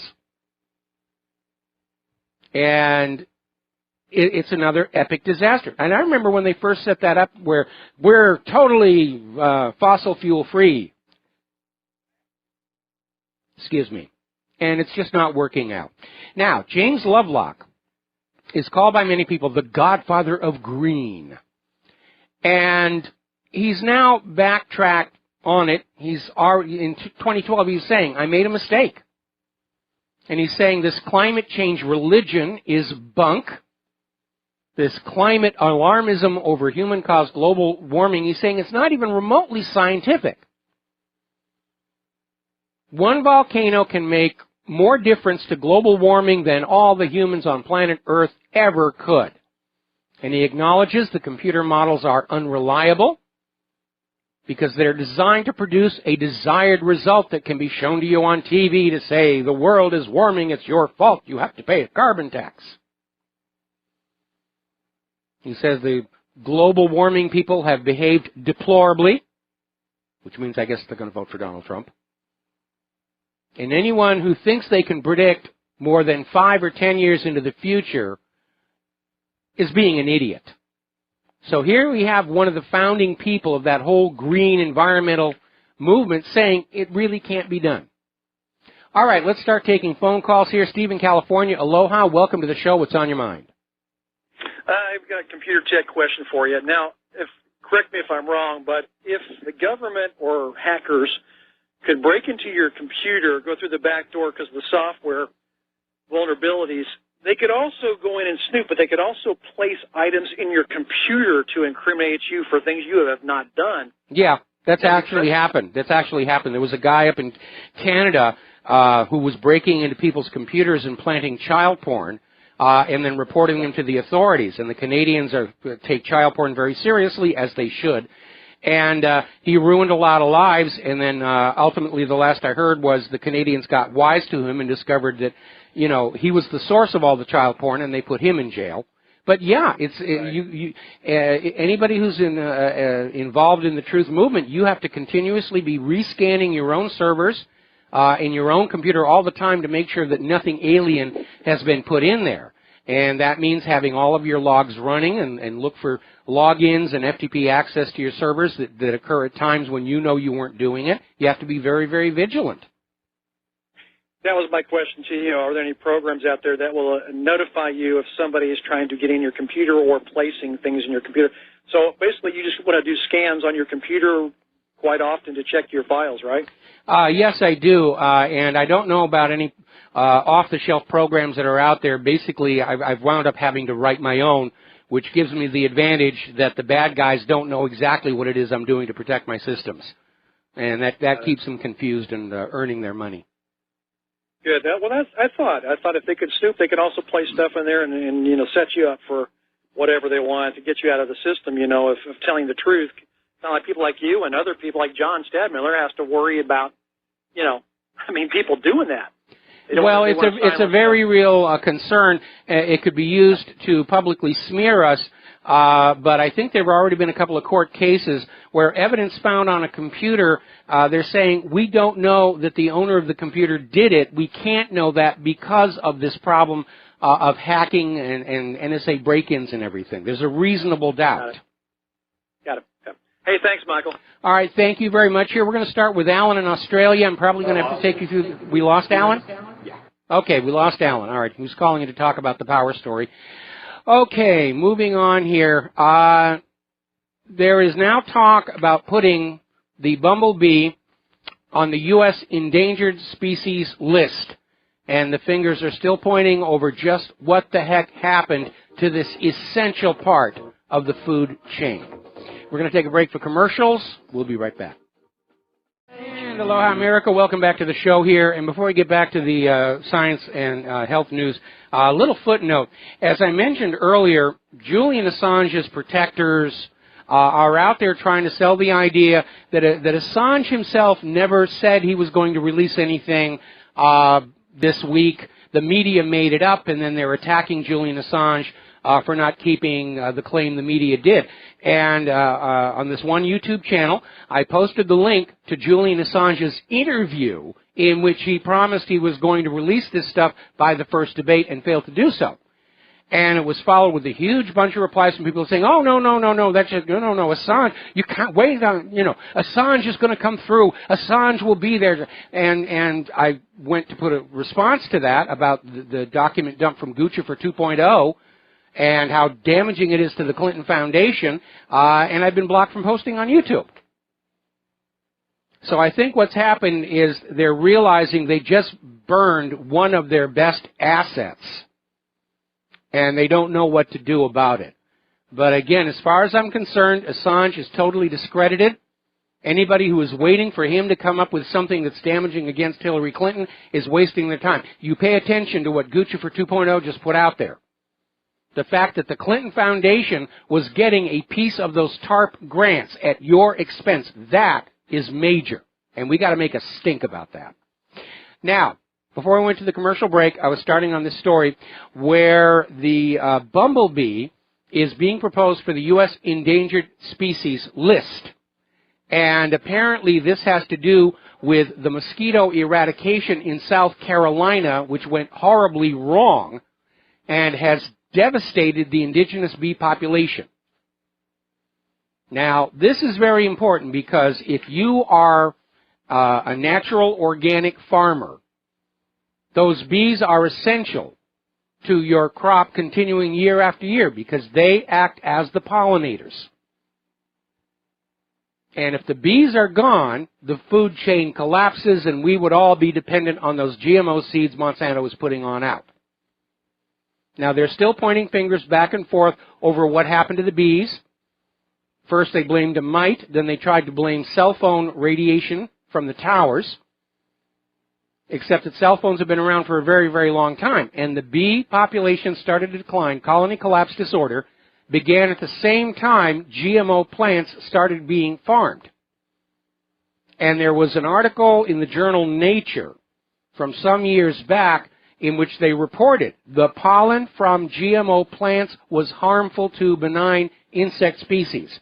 And in the article in Nature, they were talking about the sudden decline of the monarch butterfly population. But obviously, it would apply also to the bumblebees. And they're trying to blame various pesticides. And yes, pesticides are going to kill insects. It's what they're designed to do. But Monsanto would stand to benefit if the bee population were wiped out, because then we would have no choice but to buy their patented seeds. And it would be a monopoly. We've got to take a station identification break. We've got a caller waiting on the line. We're going to take that call as soon as we come back. Hello, hi, America. Welcome back to our show, hour number 3. The phone lines are open, 800-313-9443, and we're going to go ahead and take a phone call. Carl in Pennsylvania, aloha. Welcome to the show. What's on your mind? Hey, Mike. WikiLeaks, there is no reason that anybody should need any more leaks from anyone, Assange or whoever. You're talking about a woman in Hillary Clinton who at every public office she's ever held has been under investigation. Whether it was First Lady with Whitewater, whether it was Benghazi, whether it was the emails. This woman is literally the most corrupt politician of the 20th century. Like I said, I have heard a very interesting theory about WikiLeaks where they are there to suck up all these hackers, all these leaks, and just simply not let them see the light of day. And the information that they do dole out is, harmless at best. It's always a deflection. And I think I like you, I didn't stay up last night. If there was something big, it would have been there in the morning. But I couldn't agree with you more. I think this guy is a total P.T. Barnum, sucker born every minute type of guy. And everybody has a price. If you're waiting for him to do anything, forget about it. You're going to be holding your breath for a very long time. Well, I just checked over the station identification break, and the Gucci for 2.0 story is already going viral all over the net, and apparently, along with a bunch of other things that were found, they literally found a folder named Pay to Play. And that's, it's almost too good to be true, and I hope it's not another trap. But what's going on here is we need to force this into the corporate media. And we know they're going to stall. I keep thinking back to the Downing Street memo, which surfaced, and it was like a hot story on the Internet for an entire month. And finally, the corporate media had to run it because they were getting all these phone calls from people saying, why are you not covering this story? And we understand that the corporate media is absolutely not going to look at anything negative about Hillary Clinton, but in the process, they're destroying their own credibility. They're losing audience. They're losing ad revenues. This is going to be the end of the traditional corporate media, and it's going to be the rise of the independent media, and that's a good thing because there's literally thousands of independent media outlets presenting differing points of view so that people can look and decide for themselves. And that was the way it was supposed to be. When this country was younger, before the corruption set in, there were laws that limited how much media any one individual or corporation could own in order to preserve a diversity of opinion. And that was all thrown away especially following Operation Desert Storm, where the government changed the rules and said these few corporations can buy everything up. And Clear Channel came up and bought almost every radio station in America. And at that point, we were getting this steady stream of government-approved, corporate-blessed propaganda being fed at us. And now the American people understand that's what's going on. Well, and old TV, radio stations, you used to have to demonstrate, A, that your broadcast was acting in the best interest of the public, and you had to designate certain time, certain amount of your airwaves to public education and local, national, state education, so that you did have an informed public. It wasn't only informed about what was going on in Britain, but what was going on in their backyard, which I've always contested that when it comes to elections, yes, president is an incredibly important election, but you should be much more interested in who's going to be elected, mayor or sheriff or whoever, because they're your front line. They're the ones who, there were lots of sheriffs. Well, in our current system, mayors and governors and so forth see their jobs as not serving the state, but as on-the-job training for the big move to Washington, D.C. And you are correct. When a station's broadcast license is up for renewal, the FCC is supposed to hold public hearings where people can come on in and basically do statements about whether they think that station is serving the public interest or not. And of course, it's very easy for the station to literally hire people to come on in and put them at the front of the line saying, oh, yes, this station is, I love what they do in the cooking shows and everything. So they've got ways to rig that. But at this point, we've seen whether it's the Bureau of Mine Safety or the SEC or the Mineral Management Service, all these government agencies that are paid by your tax dollars to look after you now see themselves as supporting the industries they're supposed to be overseeing, and the FCC is no different.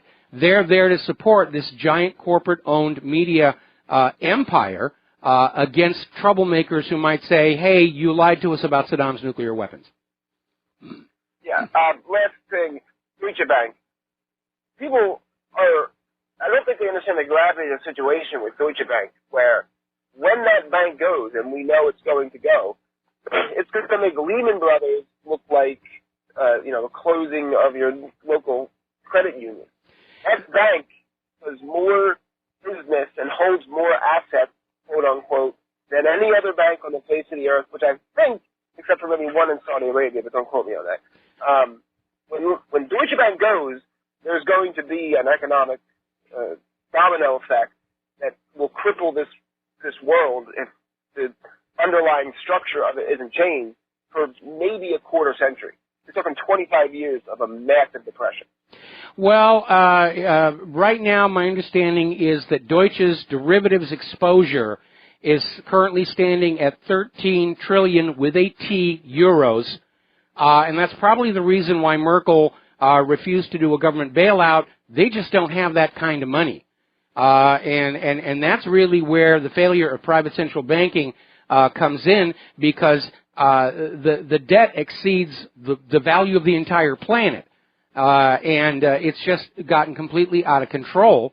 And yeah, when Deutsche Bank goes, it's going to take probably the entire ECB down with it, possibly the IMF and the World Bank, and possibly even the Federal Reserve, because they're all tangled up with each other. I need to take a second here to do a shout-out to our on-air affiliates who are rejoining our network. We're in hour number 3. We're taking phone calls. At the moment, we're talking about the possible ramifications of the collapse of Deutsche Bank. So, and let's not forget, the last 5 economic crises have happened in an election year. So, well, you would think, part of the problem may be that every time there's an election year, they sort of bend the rules to try and make things look better than they really are, and then there's always a price to pay when that's over. There's always a backlash, and we have seen that many, many times before. And when you look at what they've been doing to keep the stock market propped up, they're bending all the rules. Now we're hearing that the Federal Reserve may directly buy stocks themselves to keep the market propped up. all of these banks that are part of the plunge protection team, they're now sitting on these huge blocks of overvalued stocks. And that means when there is a market correction, a lot of these businesses are going to be insolvent overnight. Well, and not only the business is going to be insolvent, banks will be insolvent. Like you were saying with what Hanjin, it's like the domino effect is going to be where, you know, you won't be able to buy a hot dog at the local food mart because everything comes down. It's a literal house of cards where Deutsche Bank goes.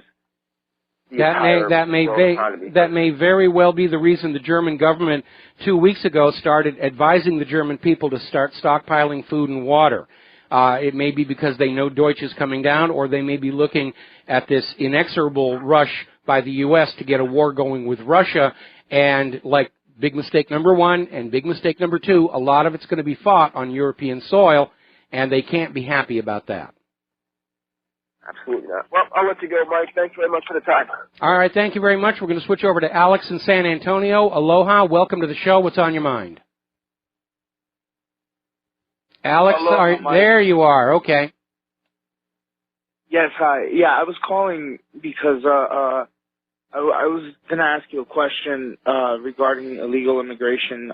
Because yesterday you said 1/5 of the population of El Salvador had emigrated to the United States, and those are pretty correct numbers. But actually, what I said was 1/5 of the population of El Salvador's capital, which is a hotbed of crime and murder, had come to the United States. That's what I said. But yes, it's an accurate number. Yeah, no. It's very accurate, sir. The reason I took a note of that was because before the war started in 1976, the Salvadoran middle class was the strongest middle class in Latin America. And the reason for that was because the national currency was very, very stable. Now, of course, the currency of El Salvador is the U.S. dollar. Yes. So the point I'm trying to make here is you mentioned something about Hillary Clinton and Mina and the Iran-Contra. Now I'm wondering, could it possibly be that weapons that were used in the Salvadoran Civil War were that Hillary Clinton had something to do with those weapons getting to the guerrillas in El Salvador? Because there is evidence that Hillary was there during the Civil War. Well, I don't know about Hillary herself personally, but we know that the United States was very much involved in destabilizing El Salvador. I mean, there's a list we put on out there about all these interventions. The U.S. has been playing this game ever since the end of World War II to bring the world under its control, and most of the people in these countries that were overthrown by the United States were led to believe that this was an internal domestic revolution, and then they kept wondering why life kept getting worse and worse for them.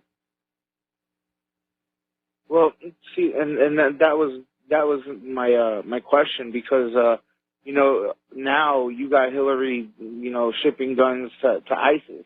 You know what I mean? And arming these other paramilitary forces in the same way that, you know, paramilitary forces were armed in Central America, and probably now that you know the MS-13 is now the paramilitary force, now they're getting the weapons the same way.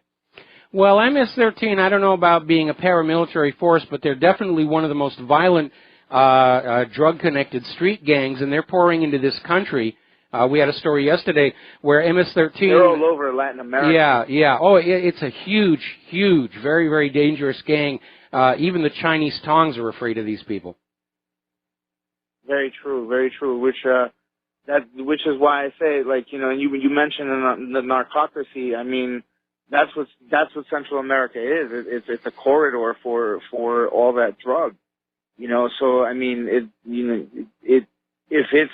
if Hillary Clinton is part of the narcocracy, like you know, like we know through her emails that she has, you know, been a part of, then it's inevitable that she is destabilizing still those areas by arming terrorist groups like MS-13 all over the globe. Well, yeah, again, we had this article. It's linked to the front page of WhatReallyHappened.com that lists the 27 countries destroyed by Hillary Clinton while she was Secretary of State, and there's no reason to think that as president she would have any kind of a different foreign policy. She's already out there on video saying she's going to start war with Russia and Iran.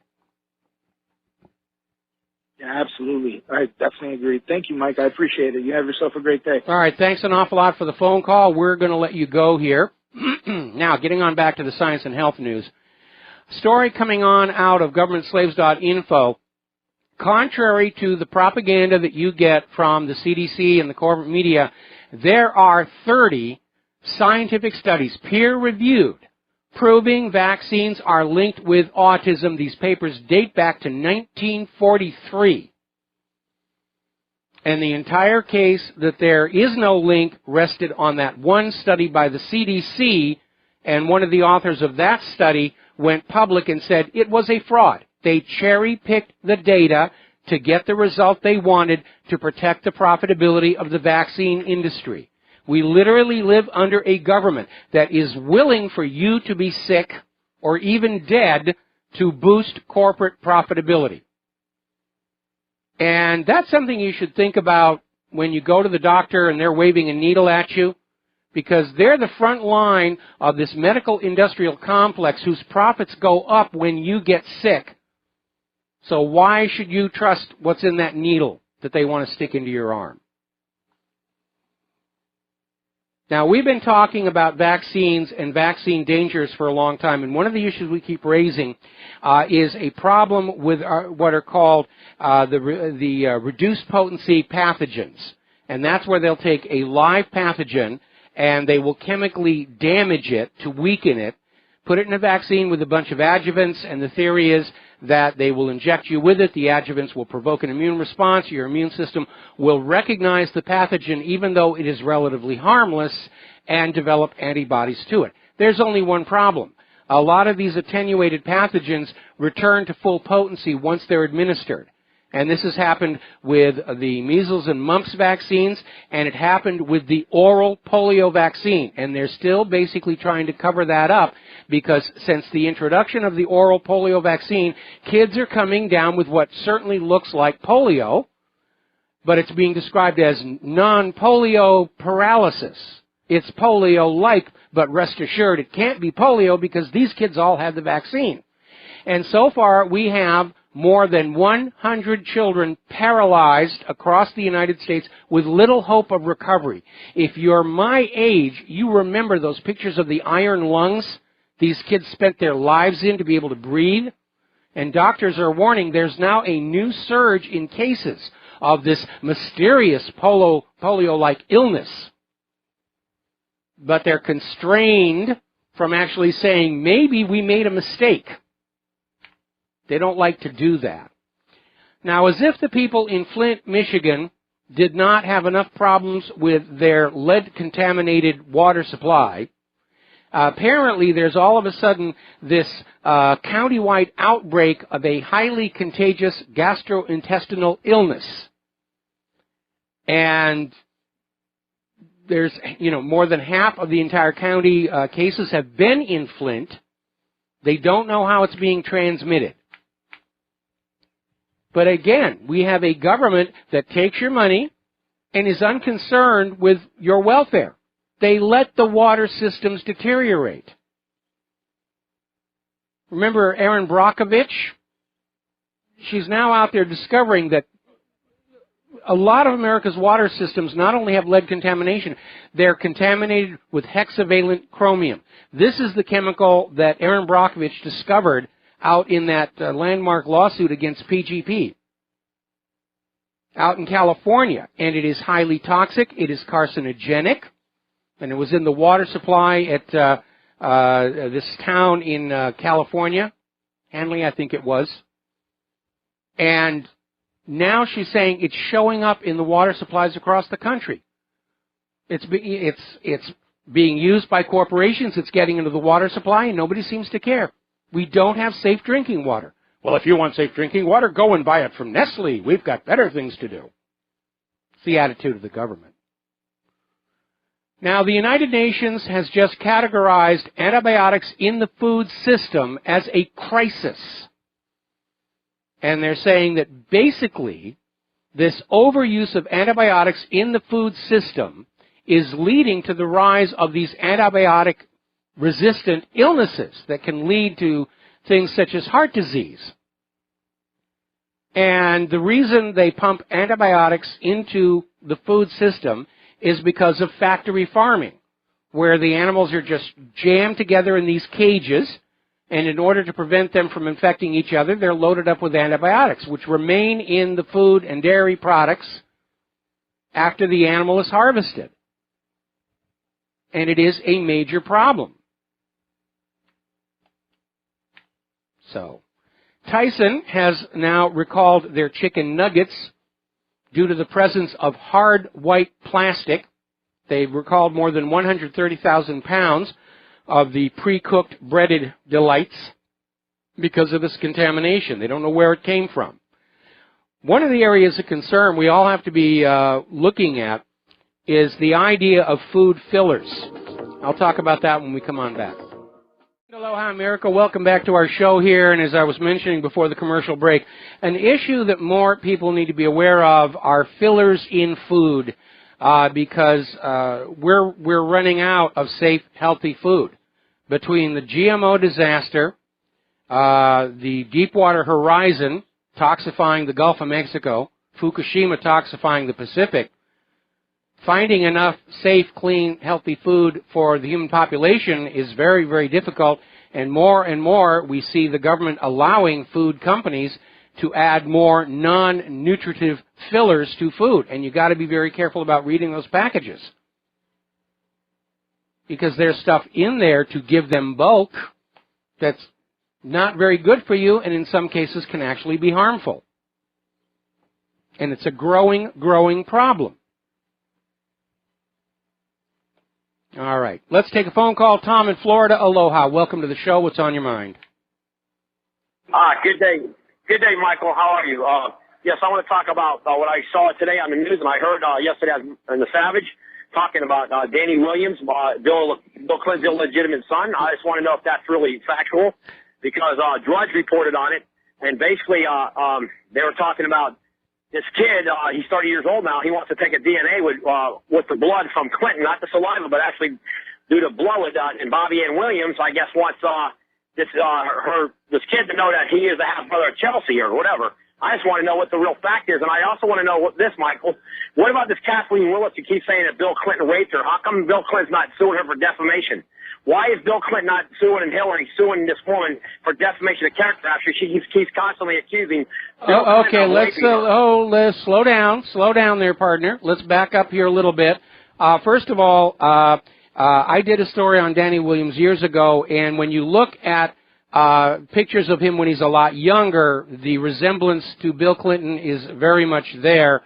And supposedly Bill Clinton hired his mother to have sex, and Danny was the result. And the story did come out during Bill Clinton's first presidency.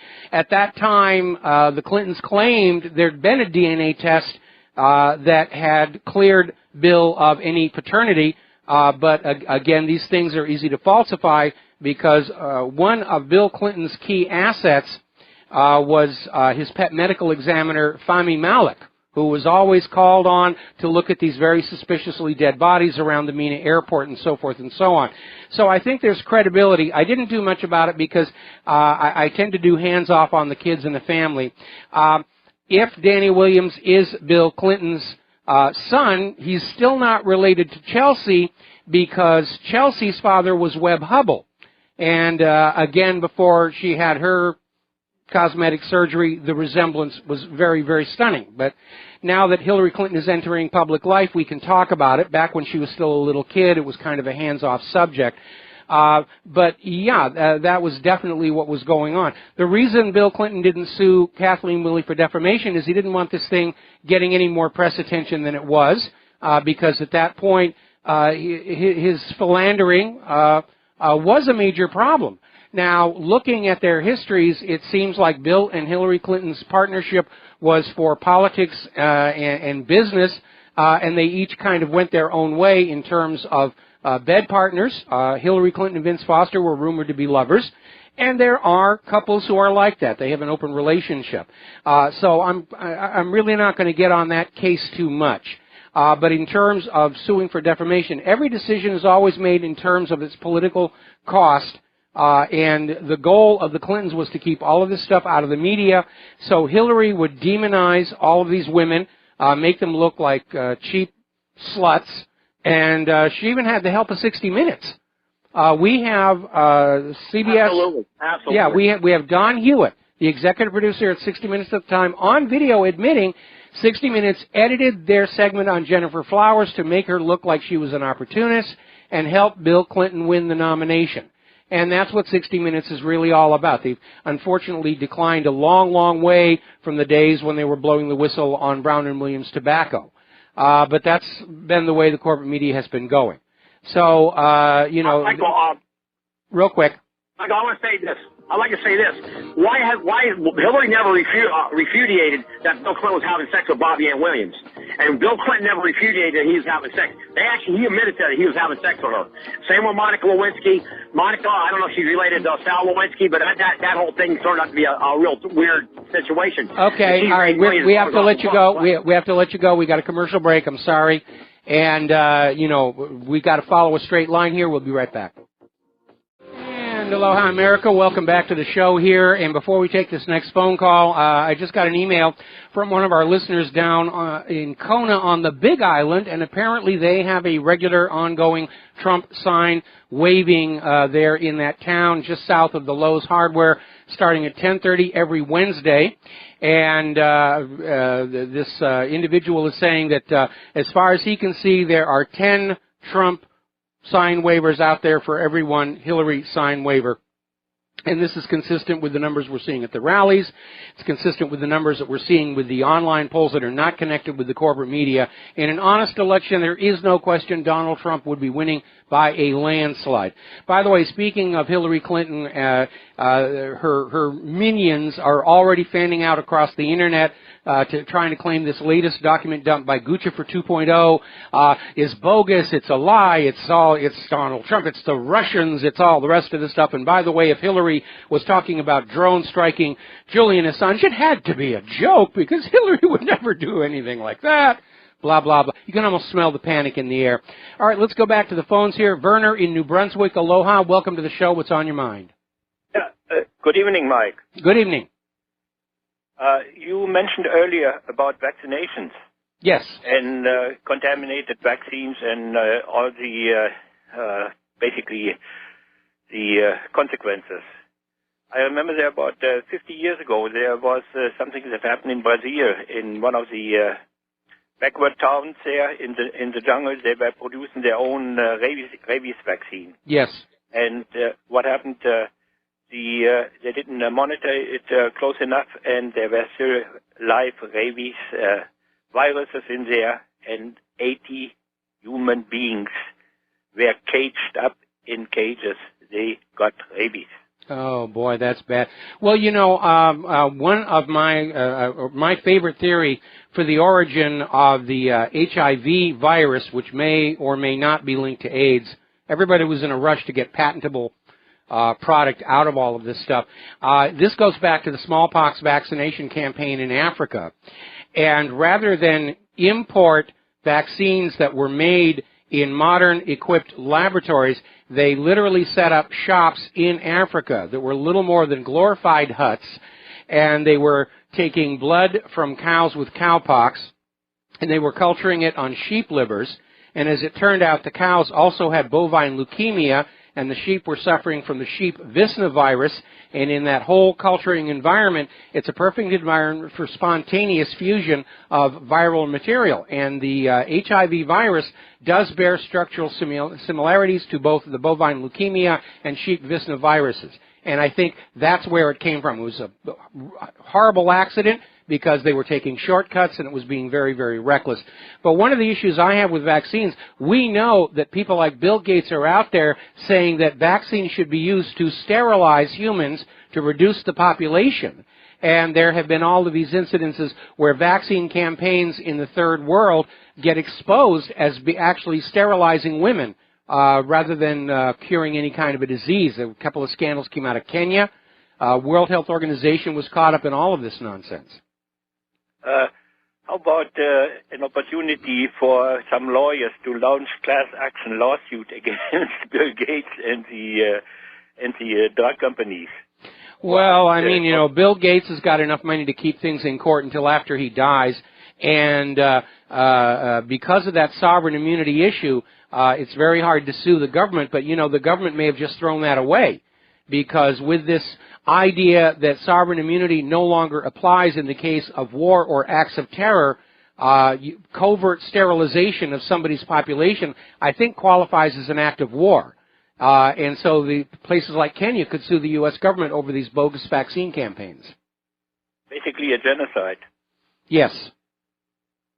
You mentioned there then about the antibiotics, the overuse of antibiotics in food production. Yes. What I've seen over the years, the ones that were pushing it, you know, instead of looking to the causes of the problem, where the provincial veterinarians here in New Brunswick and here on the East Coast, and I think there's a similar situation in Maine, you know. It's just pushing product. It's pushing product. You know, buy this, buy this, buy this. It's all about selling product. And it's corrupted the entire system.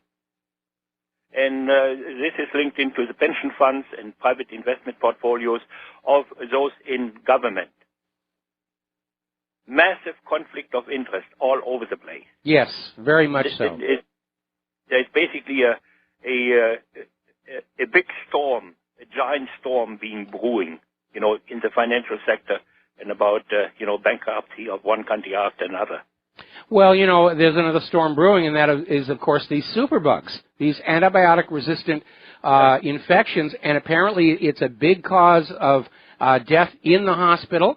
It's being covered up. We had a story about that 2 weeks ago, where this patient came down with one of these illnesses that can't be treated with antibiotics, and then when the family got the final medical records, that had been erased, and they had attributed his death to some innocuous whatever for which nobody could be held financially liable. And that is one of the big problems with the Affordable Care Act's requirement that all hospital records be computerized, because when you have paper records, those are fixed and immutable, and they cannot be altered without giving it away that they've been altered. But if it's all on a computer, anybody can go on in there and change a medical record to protect doctors and hospitals from lawsuits. Like the election results. Yeah, like the election results. Okay. All right, thank you very much for the phone call, and we're going to switch over to Brendan. We're going to switch over to Brendan in New York. Aloha, Brendan. Welcome to the show. What's on your mind? Hey, Mike, I just have a question. At what point do we become concerned if, for instance, this Sunday, Trump doesn't attack Clinton like we all expected he would the first time around? I mean, I'm a big Trump supporter, but I'm starting to think that if I were watching on Sunday, do I get concerned if he's not going as hard as we would anticipate or something, or do you have any thoughts on that? Well, we would all like to see Donald Trump, or for that matter anybody, go after Hillary Clinton for everything that she's done. But Donald Trump has to remember that he is dealing with an openly hostile corporate media. And no matter what he says about Hillary Clinton, it's going to be turned back on him some way. They'll spin it as Donald Trump being a mean old man, beating up on this helpless old lady. And so he has to be very, very careful about what he says. And I think that caller who called in with the suggestion that Donald Trump, without naming any names, should simply promise to the American people that if he had a Secretary of State or Attorney General or head of the FBI that were not doing their job perfectly transparently and in accordance with the requirements, that they would be fired. And I think a lot of people will respond to that, and the corporate media doesn't really have any way to come back on that to say, oh, well, he's just a sore loser because Comey wouldn't prosecute Hillary Clinton. And that gets the media into an area in which they want to stay away from anyway. So we'd like to see Donald Trump go on the attack. Again, if he were dealing with an objective, fair, and balanced media, that would be one thing. He isn't. The entire establishment is against him. The corporate media is against him. He understands that, and he's got to be very careful what he says so as not to give them ammunition to turn against him. Do you think these debates have any sway anyway on the populace, or, I mean, are they even worth watching? Well, they're definitely worth watching, but we're finding out rather from the polls, most people have already made up their mind who they're going to vote for. There has been a little bit of shift coming out of the first debate. It was in Trump's favor, and we'll see what happens with the next two debates. But at this point, right now, I think the front line in this battle is right here in the independent media. We're the ones who have to shout down the corporate media's praise and glory of Hillary Clinton and say to our fellow American citizens, look, this is the reality of what's going on, and this is really what's at stake. If you vote for Hillary Clinton, you're going to have a war with Russia, and that is something to be avoided. All right, thanks, Mike. All right, thanks an awful lot. We're going to let you go here. Now, getting on back to the news, China is getting ready to export corn. Their agricultural sector is really taking off. They got very tired of being dependent on corn imports from the U.S. and all the ones they had to send back because they were GMO. So China has given approval to 2 Chinese companies to export corn. And according to the headline that we saw in Reuters, it threatens global market. Well, no, it doesn't. Any new product that comes on is going to be good for the marketplace. What it threatens is U.S. GMO exports. And more the world is very, very concerned about the frankenfood, about the harm it can cause, and they welcome any country like China or Russia that is saying we are exporting natural varieties of the food. That's the threat. The U.S. literally bet on Monsanto being able to come up with something that everybody would want and to establish a food monopoly, make the entire world dependent on Monsanto for next year's food crop, to do with food what the Federal Reserve had tried to do with the U.S. dollar.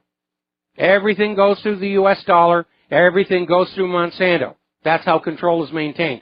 That's the threat from China, is it's breaking the U.S. attempt to monopolize food production. And that's a good thing.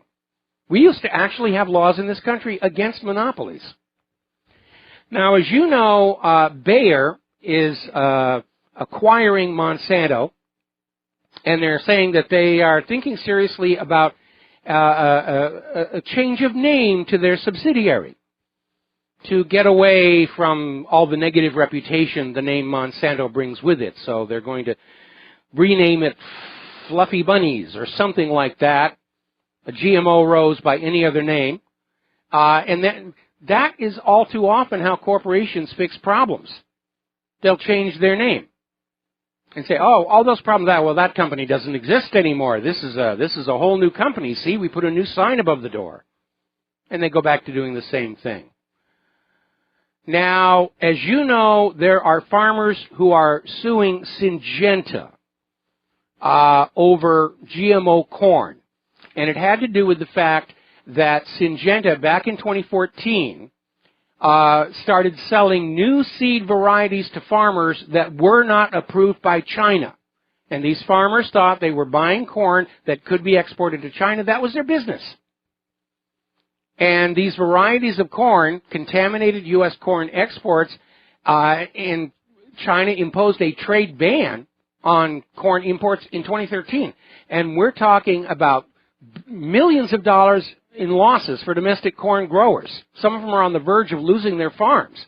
And so they're suing Syngenta for having provided the incorrect seeds, and they have now been granted class action status, which means every single farmer who used these GMO seeds that were unapproved for China, leading to the trade ban, can now join on in.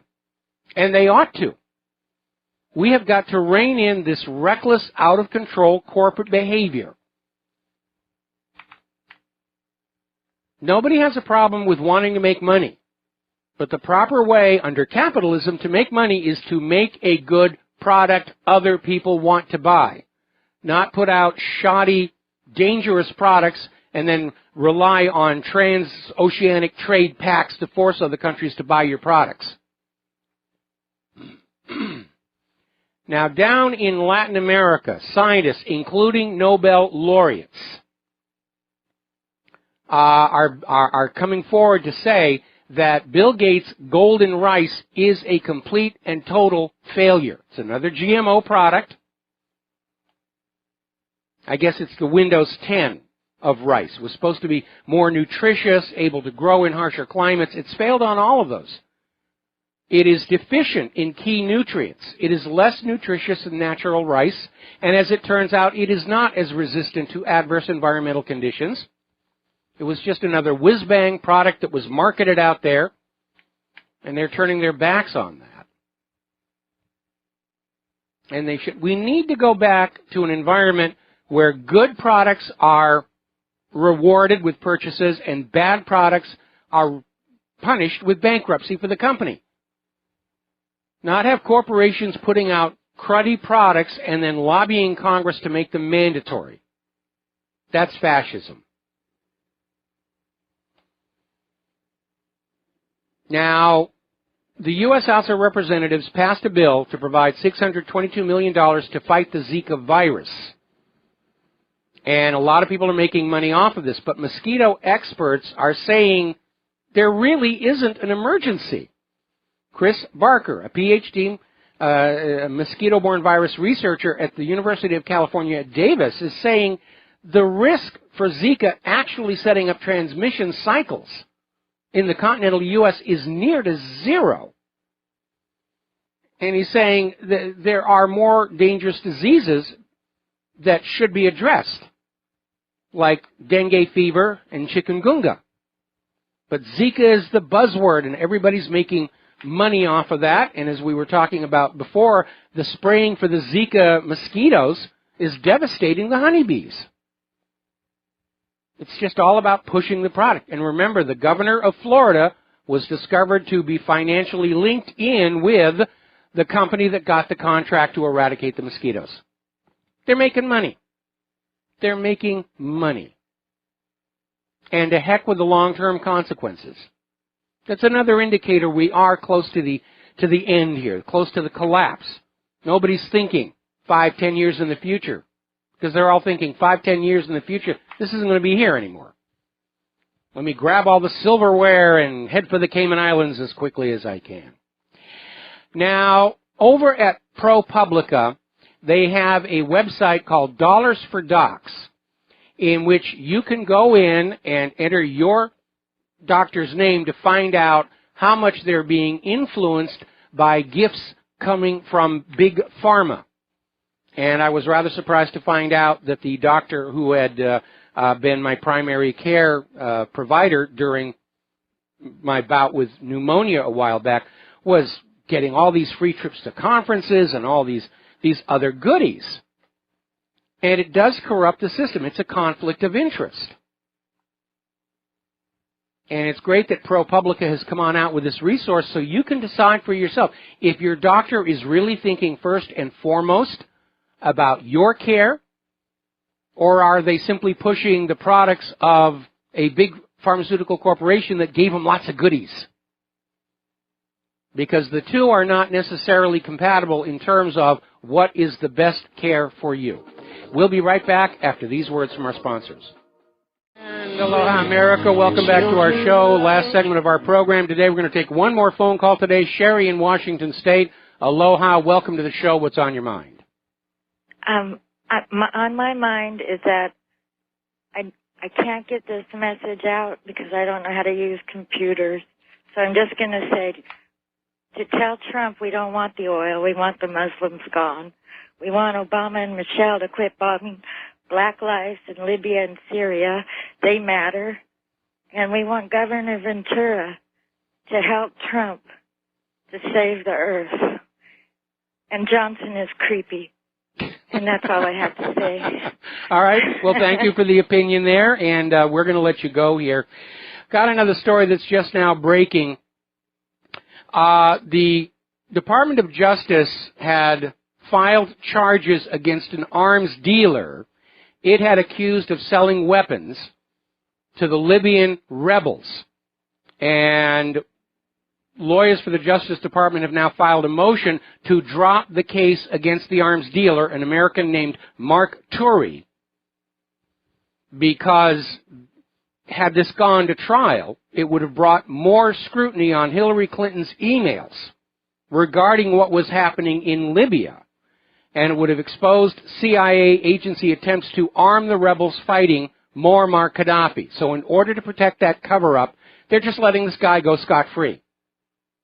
Now remember, yesterday there was a story came on out where a leaked email confirmed the motive for going into Libya and getting rid of Gaddafi was that gold-backed dinar, because a value-based currency is seen as a dire threat to this paper money empire that has been built by all these private central banks all over the United States and Europe and the world. All wars really are bankers' wars.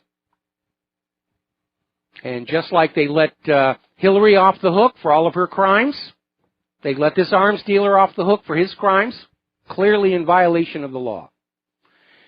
China has begun operating that new radio telescope they built. It's on the same model as the one down in Arecibo, Puerto Rico, inside this giant bowl in the mountains, but this one is considerably larger, and they just switched it on. They are hoping that they will be able to actually intercept the equivalent of commercial TV and radio broadcasts from nearby star systems. And I certainly wish them luck. But if the behavior of the government during Viking is any measure, it may be hushed up. Because governments are very much afraid of anything that might lead to us all putting down our weapons of war and uniting together to find out who's really out there. So it's something to think about. Remember what happened to Marco Polo when he came back from China. He was immediately thrown in a dungeon by the church, because the church thought that news of another civilization out to the east that had never even heard of Jesus was a threat to their power. All right, that's the music. Time for me to get out of here and get something useful done with the rest of the day. We'll be back here tomorrow on Republic Broadcasting. You are now all part of the independent media. Working together, we can shout down the corporate media with all their money and all their tightly clad bimbos. We can shout them down and get the truth out about Hillary Clinton, and we need to do it right now. Don't sit on your rear end waiting for Assange to come up with the killer blow. It's not going to happen. You've been played, and you should be angry. And anger is good right now. We'll be back tomorrow. Aloha, America.